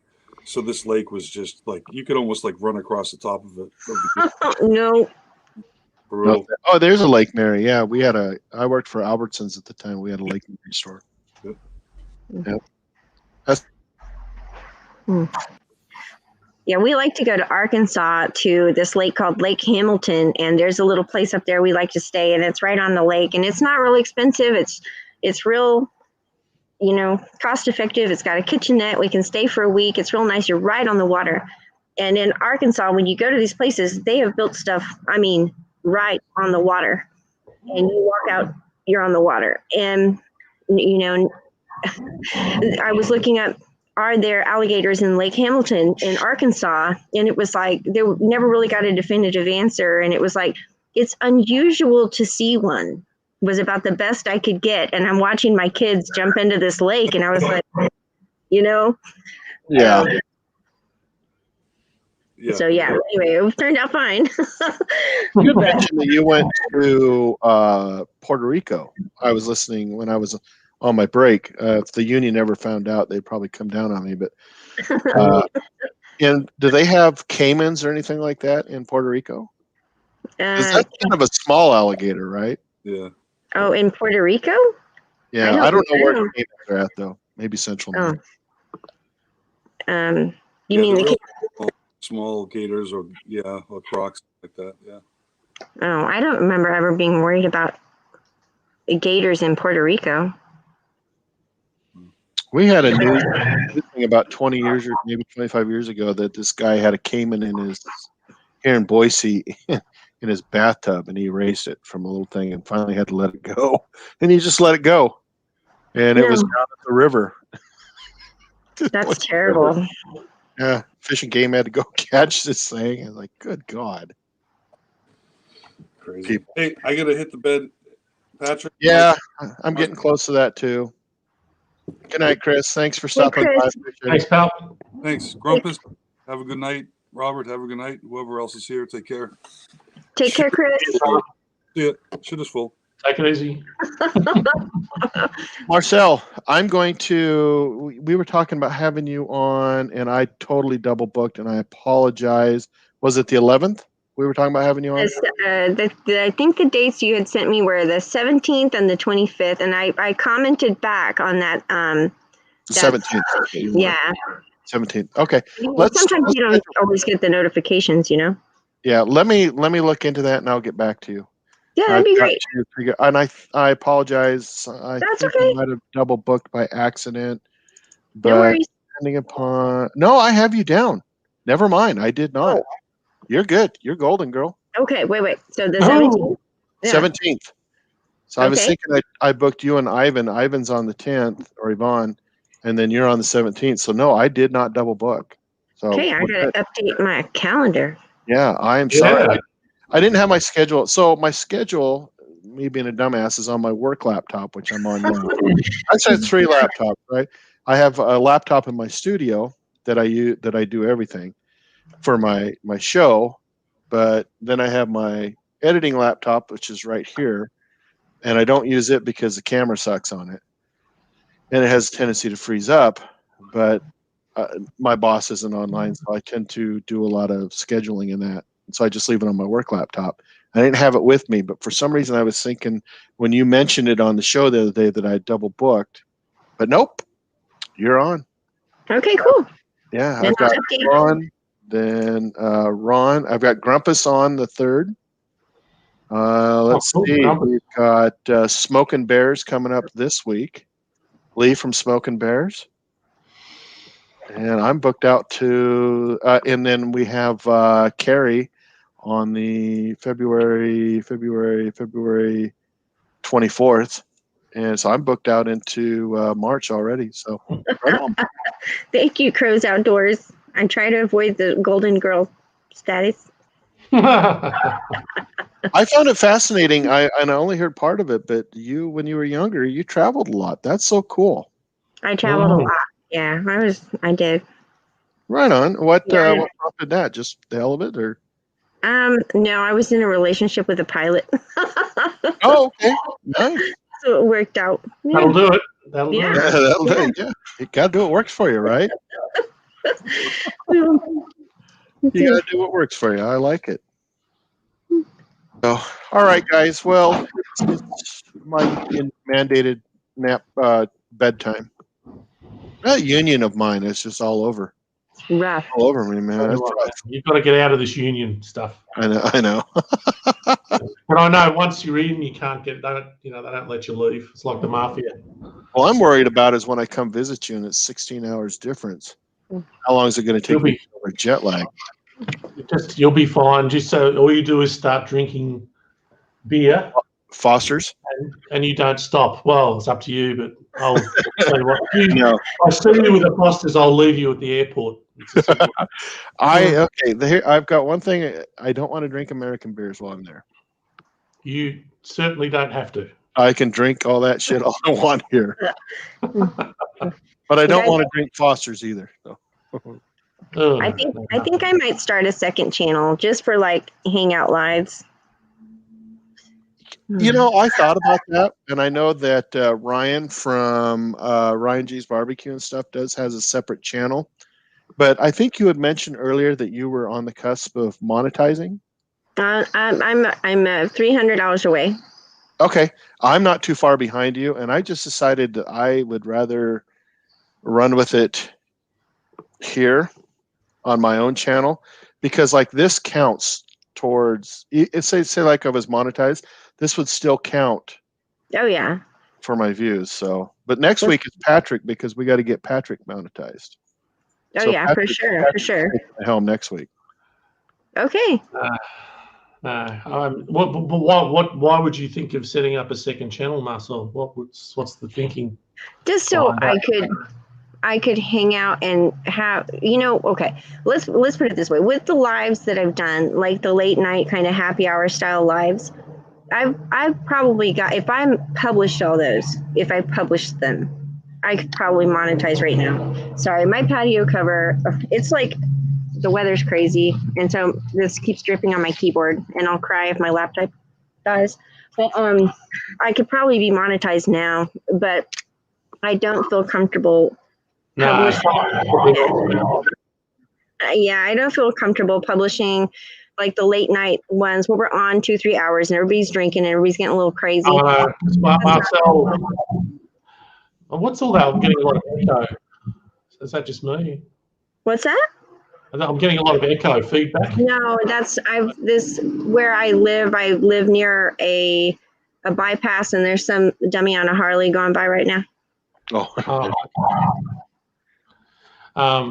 was I going to say? Oh yeah, because some of those ones I've been on, Marcel. Remember that night you got up on the table and started dancing? Yes. That was crazy. But here's the thing: you can take those. I mean, you can take those and make them private. I do a lot of my older shows and make them private. The lives, just make them private, leave them out for a week, and then turn them to private. I still get the views, in the hours. It's just nobody else can see them after I turn them into private. See, I wonder how that works, because usually when I've done those lives, like almost immediately, I make them either unlisted or private. And so I'm not getting any of that time. Like I did a late night live not too long ago, I want to say a week and a half ago, and everybody stayed on for a long time. I think we had a lot of fun. I had a lot of fun. I got 30 hours of watch time, but I'm not counting it. And then a previous one was also 30 hours of watch time. And then the other ones have been like 18, 19 stuff. But doesn't that count? That should still count. Some are less. It's not if I make it unlisted. If you have it unlisted or private, you don't get the time. That's what I've heard. Unlisted or private don't. They have to be published as yeah. And so I have all of them either unlisted or private. So if I went back and I published all those, now they're long. And I don't think too many people, unless they're just really invested, are going to sit there and a group of us drinking and talking for 3 hours. No, they're not. But I don't know. Yeah, it's a personal choice. I think YouTube is starting to do something about that, because they're looking at it from a point of view of putting ads on it, and they just look at a video that's 3, 4, 5 hours long, and there's no content really. It's just people talking, and they say, well, we're not going to, there's no. I think what they're trying to do is discourage people from doing it, to be honest, because they can't make money off it. But some channels like CJ, when you hop on his, he has an ad. Like a Zoom. Yeah. You have to watch the ad and then it starts. So I don't know. Oh, I see. I don't know. This is when he's live, and Ricer's another one. They go live and then boom. So I don't know. You mean if you're watching it afterwards? No. When you hop on, especially with CJ, I notice with CJ all the time. When you hop onto his live, there's a commercial that plays. I've come across that. And then you hop into the live. Yeah. Because I think, well, obviously YouTube, my theory is that they figure out, well, at least when it's live, people are watching, so they're more likely to watch the ad. But if you publish it afterwards, who's going to watch a 3, 4, 5 hour long? No one's going to sit down and watch that, are they? Yeah, and then then that's eating up storage. The only time they will is if it's something like what you do, Mike. If you're actually interviewing someone that they like, I've watched your stuff because I want to see the interview. That's different. But it's just, as you say, Marcel, it's just people chatting and stuff. There's no content really. Yeah. People, unless you want to see what someone says and gossip and all that. But think about it. I mean, Marcel just got a subscriber or two out of this. Oh yeah. From that point of view, it's really good. Productive. Yeah. It's productive. Oh, absolutely. See, I've got 2 live streams that I left live, and they were cooking lives that I did when I was doing the late night snack. And the one I did the baked curried nuts, and then I did a chocolate peanut butter stuffed mug cake. And I was gonna keep going with that show, and I just couldn't keep up with it with all the homeschooling and everything. It wasn't manageable anymore. But I left those live, and over time, people have come to see the recipe, and those were an hour long, and I kept them an hour long because I meant to keep those published, put them out as content. But not everybody wants to see all the chit chat after that the recipe was done. And so I put a timestamp in my description of where they go to the recipe starts here. That's a good idea. And then, but my point is, I'm sorry, I'm rambling, but the one video, the mug cake video that I did, I went back and I was going through my videos just out of curiosity to see if I gained or lost subscribers based on this content or whatever over time. And I was shocked to see when I pulled that one back up that I had actually over time gained 85 subscribers because of that video. Cool. And I was like, really? I was like, wow, Interesting. Yeah, I think as long as there's content there to watch, but all I'm saying is they won't. I think it's less likely they're just going to be interested in, especially if they don't know you, if there's a potential new, they're not going to sit there for 3 hours and watch a bunch of people drinking and that they don't know. Yeah, Correct. exactly. If there's the content, if you're being interviewed, like Mike's interview show, or there's a cooking involved, then yeah. Yeah, and so those I have live, but that's why I would consider getting like a separate kind of like hangout channel, and I'd give and then I'd have like my buddies like y'all who would come on, see me, and we'd hang out and chat or talk, or maybe have a point, maybe we could have a theme to talk about that night as we had drinks or something. But I don't know. My channel is just Interesting. I wonder how that works. Something to think about now, for sure. Well, if you get like Papa Texas does that, he's got an unplugged channel where so he talks. I mean, if you go there, he because there's certain things he doesn't want to talk about on his main channel, so he has a separate channel for other issues. And I don't think he goes live or anything, but that's a lot of there are people that do it. Well, I know that people out there will start 2 or 3 channels, and that way they can monetize across all. Like CJ. CJ, he's got 2 channels, and he runs his hot seat on both of them, so he can get the views on his smaller channel, the barbecue one. But his main one is the air fryer one. Yeah. Okay. I didn't even know that. Yeah. Yeah, he's got the CJ's Q, right? Yeah, CJ's Q, and then CJ's air fryer, something like that. But when I was on the hot seat, I was on CJ's air fry, but he mentioned several times to watch it on CJ's Q because he had just hit 1,000 subscribers, and he was trying to increase the views so he could monetize. That's cool. Yeah, I don't. Yeah, hell, who knows? At the end of the day, who knows? YouTube's a crapshoot. It really is. Now, I have a chart, and I chart everything, and I'll show you guys.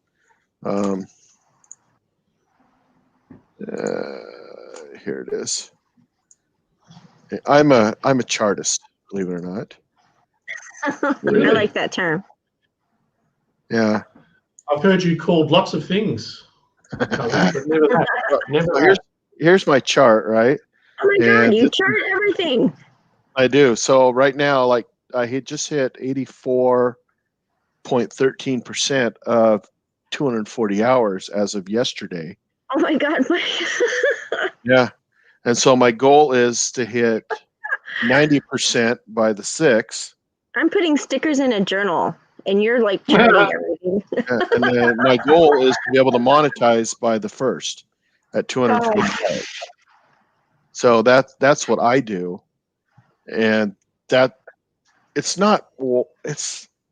be honest with you, it is one of the reasons why I started doing lives, is to get that and the show. But in the same sense, I like to help other channels as well. It's just who I am. I just help other people. Robert, you're losing me with all this talk about subs. It's like a sub sandwich, yeah. Yeah, it's sub sandwich, yeah. Delicious. Delicious with roast beef and Vegemite. Good. Very nice. Subs is a whole different other thing, right? To some degree, it's kind of a vanity number. You want that 1,000. It's the status. It's the status thing. Exactly. Well, it's been made. It's been made a goal. Like to get anywhere, to advance. I could list a dozen channels that have got a third, even a quarter of the subscribers of me, and they're getting 4 times as many views. So it's irrelevant. It's it's a necessary evil.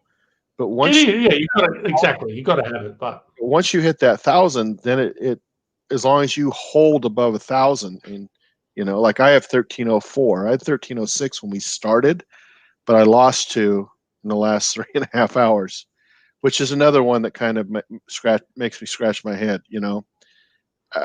why does it bump up? But tomorrow, within 2 days, I'll be back there. It's just how it is. But as long as you stay above 1,000, you need that magical 240 minutes of views in order to monetize, and then you have to stay above both. Oh, we lost Marcel. Marcel's gone. Yeah, I mean, it's, as you say, man, it's a crapshoot. But then it's no different to setting up. Let's say you set up your own business. That's a crapshoot too. Correct, but it is kind of a business. Think about it. Well, yeah, but that's what I'm saying. I think some people get on YouTube, and if they've got any illusions about how hard it is, you try and open a business. Try and start your own business and see how hard that is, because it's the same thing. I've talked to people, and they're just like, they don't have a. What the hell is behind me that's showing us like a big? It's on the other side. Oh, I see what it is. It's looks like a big schlong coming. It does.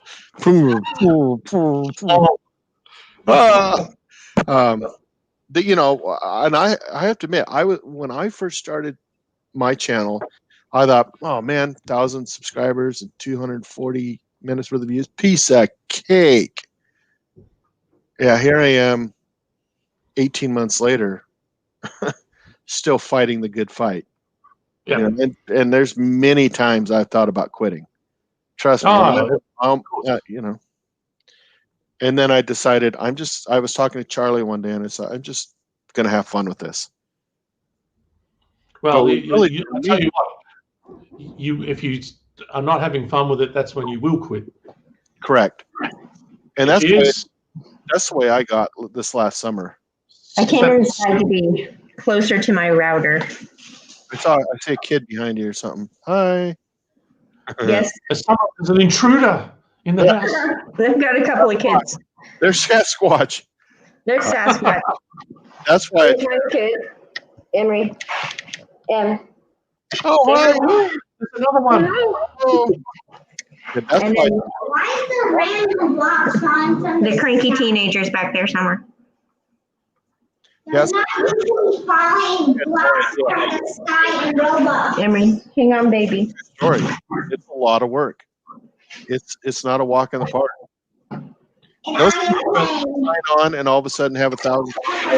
playing. Good for you, but it's not happening for me. Can I tell them what I'm playing? Hold on, baby. The one Yeah. and only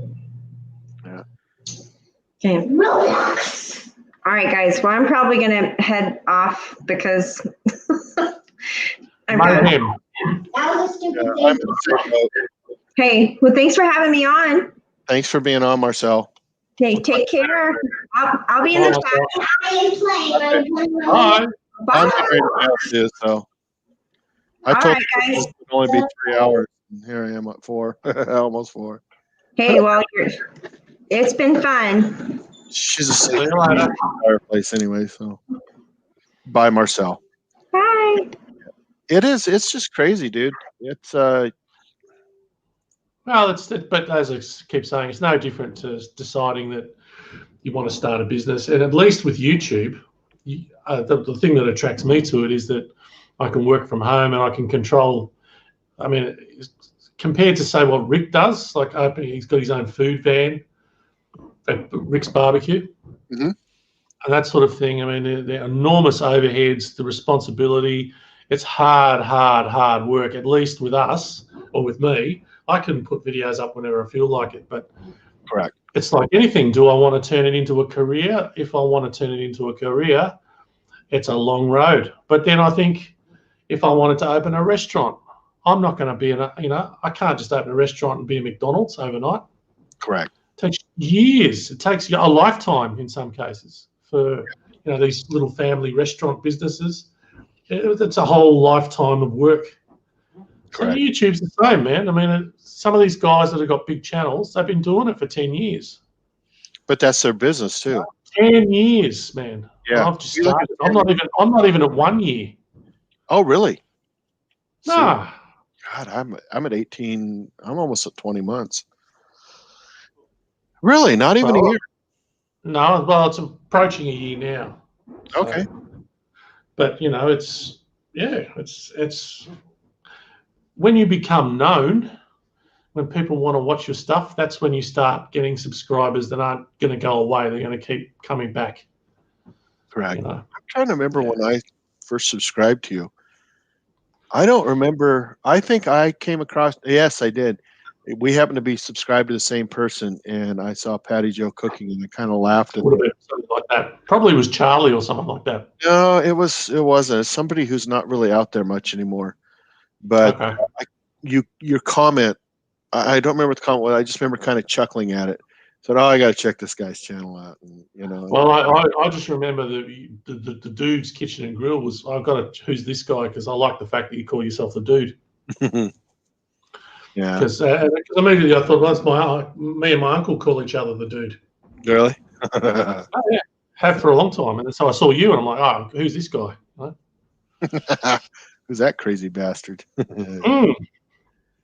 There you But go. I think if you lose that fun, if it's not fun, you'll give up because it's too hard, man. It's just takes up too much of your time. It really is. If you want to do it properly, because there's no point doing it unless you're answering the comments, unless you're trying to help other channels, especially when you're small. You've got to do it. Otherwise, because I know a few channels that don't do that, and they just go nowhere. Correct. If they're not out there, trying to network, because you do that in business, man. You think you open a shop, and if you just sit there with the blinds down and you don't get out there and try and advertise, you think you're going anywhere? No. Yeah. No. It's all about networking. And and it's been great meeting such nice people too. It really has been. Well, we'd have never realized that we were cousins, and I don't even remember That's how. a great story. Somehow or another, your name Carol came across, and I thought, well, that's my mom's name. Well, that's because I sent you the email because at 500 subscribers, I did stickers, and I emailed you and said, "Would you like me to send you stickers?" And you saw my surname in the email. Mm-hmm. That's right, yeah. Carol. So if I'd never done that, if I didn't do the sticker thing, who knows? I might never have realised. Yeah. All right, Paddy Joe. It's man. It's been a great live. Yeah, it was. We'll do it again. Nearly 4 hours, man. I know. I love it. I had a blast. I do have a lot of fun doing this. I have a lot of fun on the Wednesday show, and I have a lot of fun doing this. Saturday's a little more spotty for me, just because it's that one that the missus and I can get away. But with Corona, there's not a whole hell of a lot we can do either. So yeah. So that's cool, man. Yeah, it's been all fun. right, guys, tell your mom hi for me. I will, and say hello to Robovac. Robovac. Yeah, well, I'm talking to him right now. The voice. Oh, that's right. Yeah, Wednesday. This is the making of me, the Robovac. The voice, Patrick. The voice. Oh, and by the way, I'm going to send you some details about that video, the jambalaya. Yeah, please do. You got cool, it. Man. I loved at the end where it was just a goof. At the end, I went, you put that in there. Marcel, do look up surströmming before you eat it. Oh, believe me, Marcel, I've looked it up. I might not actually do it, but this tin, this was like $60. Wow. See, my grandma is from Norway, my step grandma, and when I was a kid, we'd go to their house for Christmas, and they'd make lutefisk. And I remember my grandpa, step grandpa, the pilot, he was like, he didn't like it, but he choked it down because that's what you did, right? And I just remember the house stinking like mad. And I finally asked my stepdad, Bruce, what is lutefisk? And he told me, I was like, I go, do you like it? And he goes, hell no, I don't like it. But you eat it because mom likes it, grandma likes it. Do what you're told. That's right. Exactly. And I remember choking that garbage down. No. So if you had a choice, would you rather have broccoli or that? What you have. I'll take what you have. Now, I don't know about broccoli. It just gags the living hell out of me. It's to the point my wife won't make it anymore. I don't blame her. You know, and she will go to a restaurant, and if she'll have, it's not as bad as it used to be. I mean, if they brought broccoli out, I'd be like this, you know, or like this, like somebody ripped one, you know. But, I can, as you get older, your olfactory senses kind of dulling a little bit, and I've noticed it in me that mine's just a little not as sharp as it used to be. Mm. And so I can be by it, but back in the day, it was crazy. Ooh. And you can dump that shit in cheese, and it still tastes like I love broccoli cheese. It still tastes like dog shit to me, and that's a great way to put it. If dog shit had a flavor, it would be like that. Oh dear, man, that's not a good picture you paint. No. Robert's probably left by now. See you later, Robert. Yeah. And 7 people in here though. Grumpus says you got to have stickers. Where is Grumpus? Stickers. You got it. Yes, you do. You got to have stickers. Stickers was a big fad there for a while, and I bought 2 packs of it, and I sent them all out. And now I use them as my business card. I probably have 30, 35 left. And if I run into somebody, I just hand them out as my business card. Yeah. I think the last one I sent were to you. So.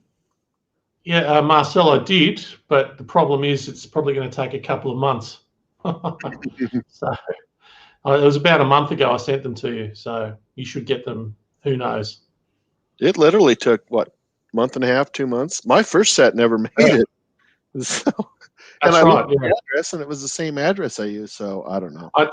I think that was probably around the time with the virus, and it was everything was shut down and crazy, you know.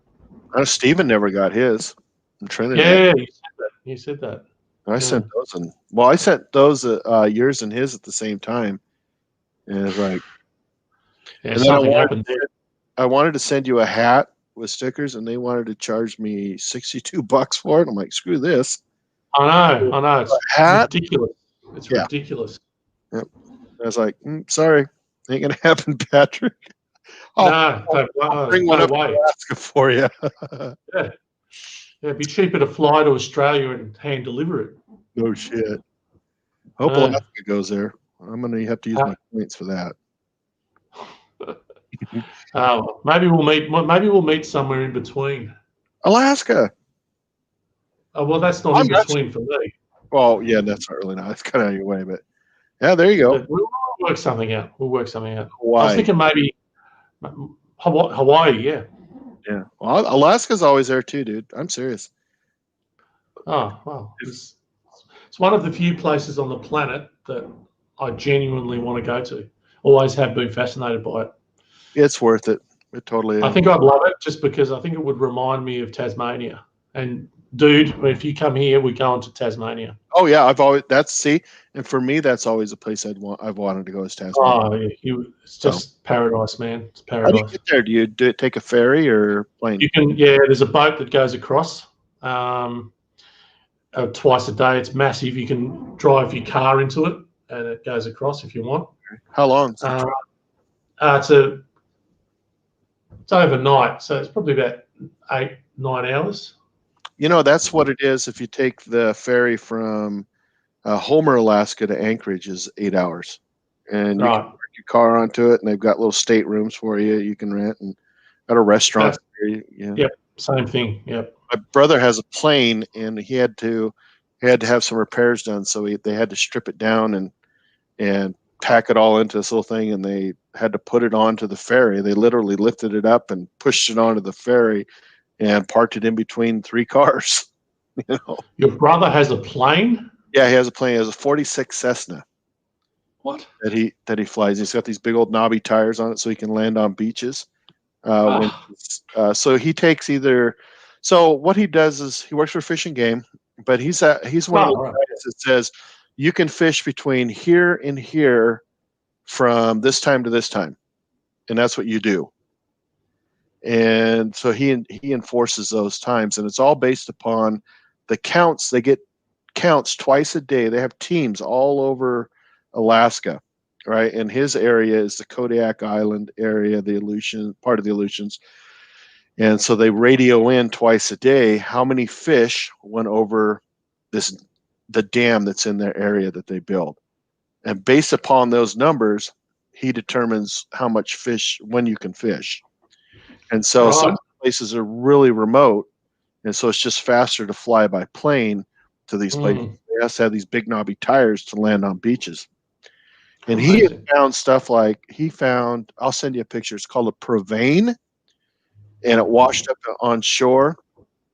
And it's what they put them on booms and on ships like destroyers back in the war. And these things would just kind of bounce along the water. And if a mine was there, it would sweep the mine up, destroy it. And I've got a couple things right here that he gets. He finds them all the time. Hold on.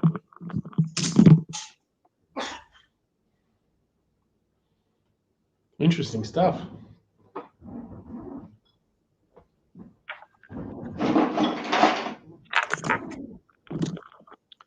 These little glass balls. Yeah. The Japanese and the Russians back at the turn of the 20th century would use them for fishing nets. And so they would just in there and these things break loose and they end up floating around for 50, 100 years or whatever, and finally end up on an island somewhere. And he has a purple one, which was from the Russian Imperial fishing fleet, as best that they could figure. So it's just these little glass balls. Little glass ball. Amazing. Yeah. So he finds these things. I've never found one. Every time I go to Alaska, I look for them. But yeah, it's a cool place. Oh man, yeah, I'll be dreaming about Alaska tonight. That's for sure. There you go. Awesome. All right, Patrick. Well, I'm out of here. All right, man. Talk to you later. Until next time. Until next time. Thanks everybody for stopping by. Next week it's Patrick's turn. Cheers, Robert, everyone. Marcel, she's going to get a drink, but she might come back to nothing. Never mind. Yeah. All right. Make sure to eat your Vegemite. And you eat your broccoli. Exactly. Bye. Cheers, brother.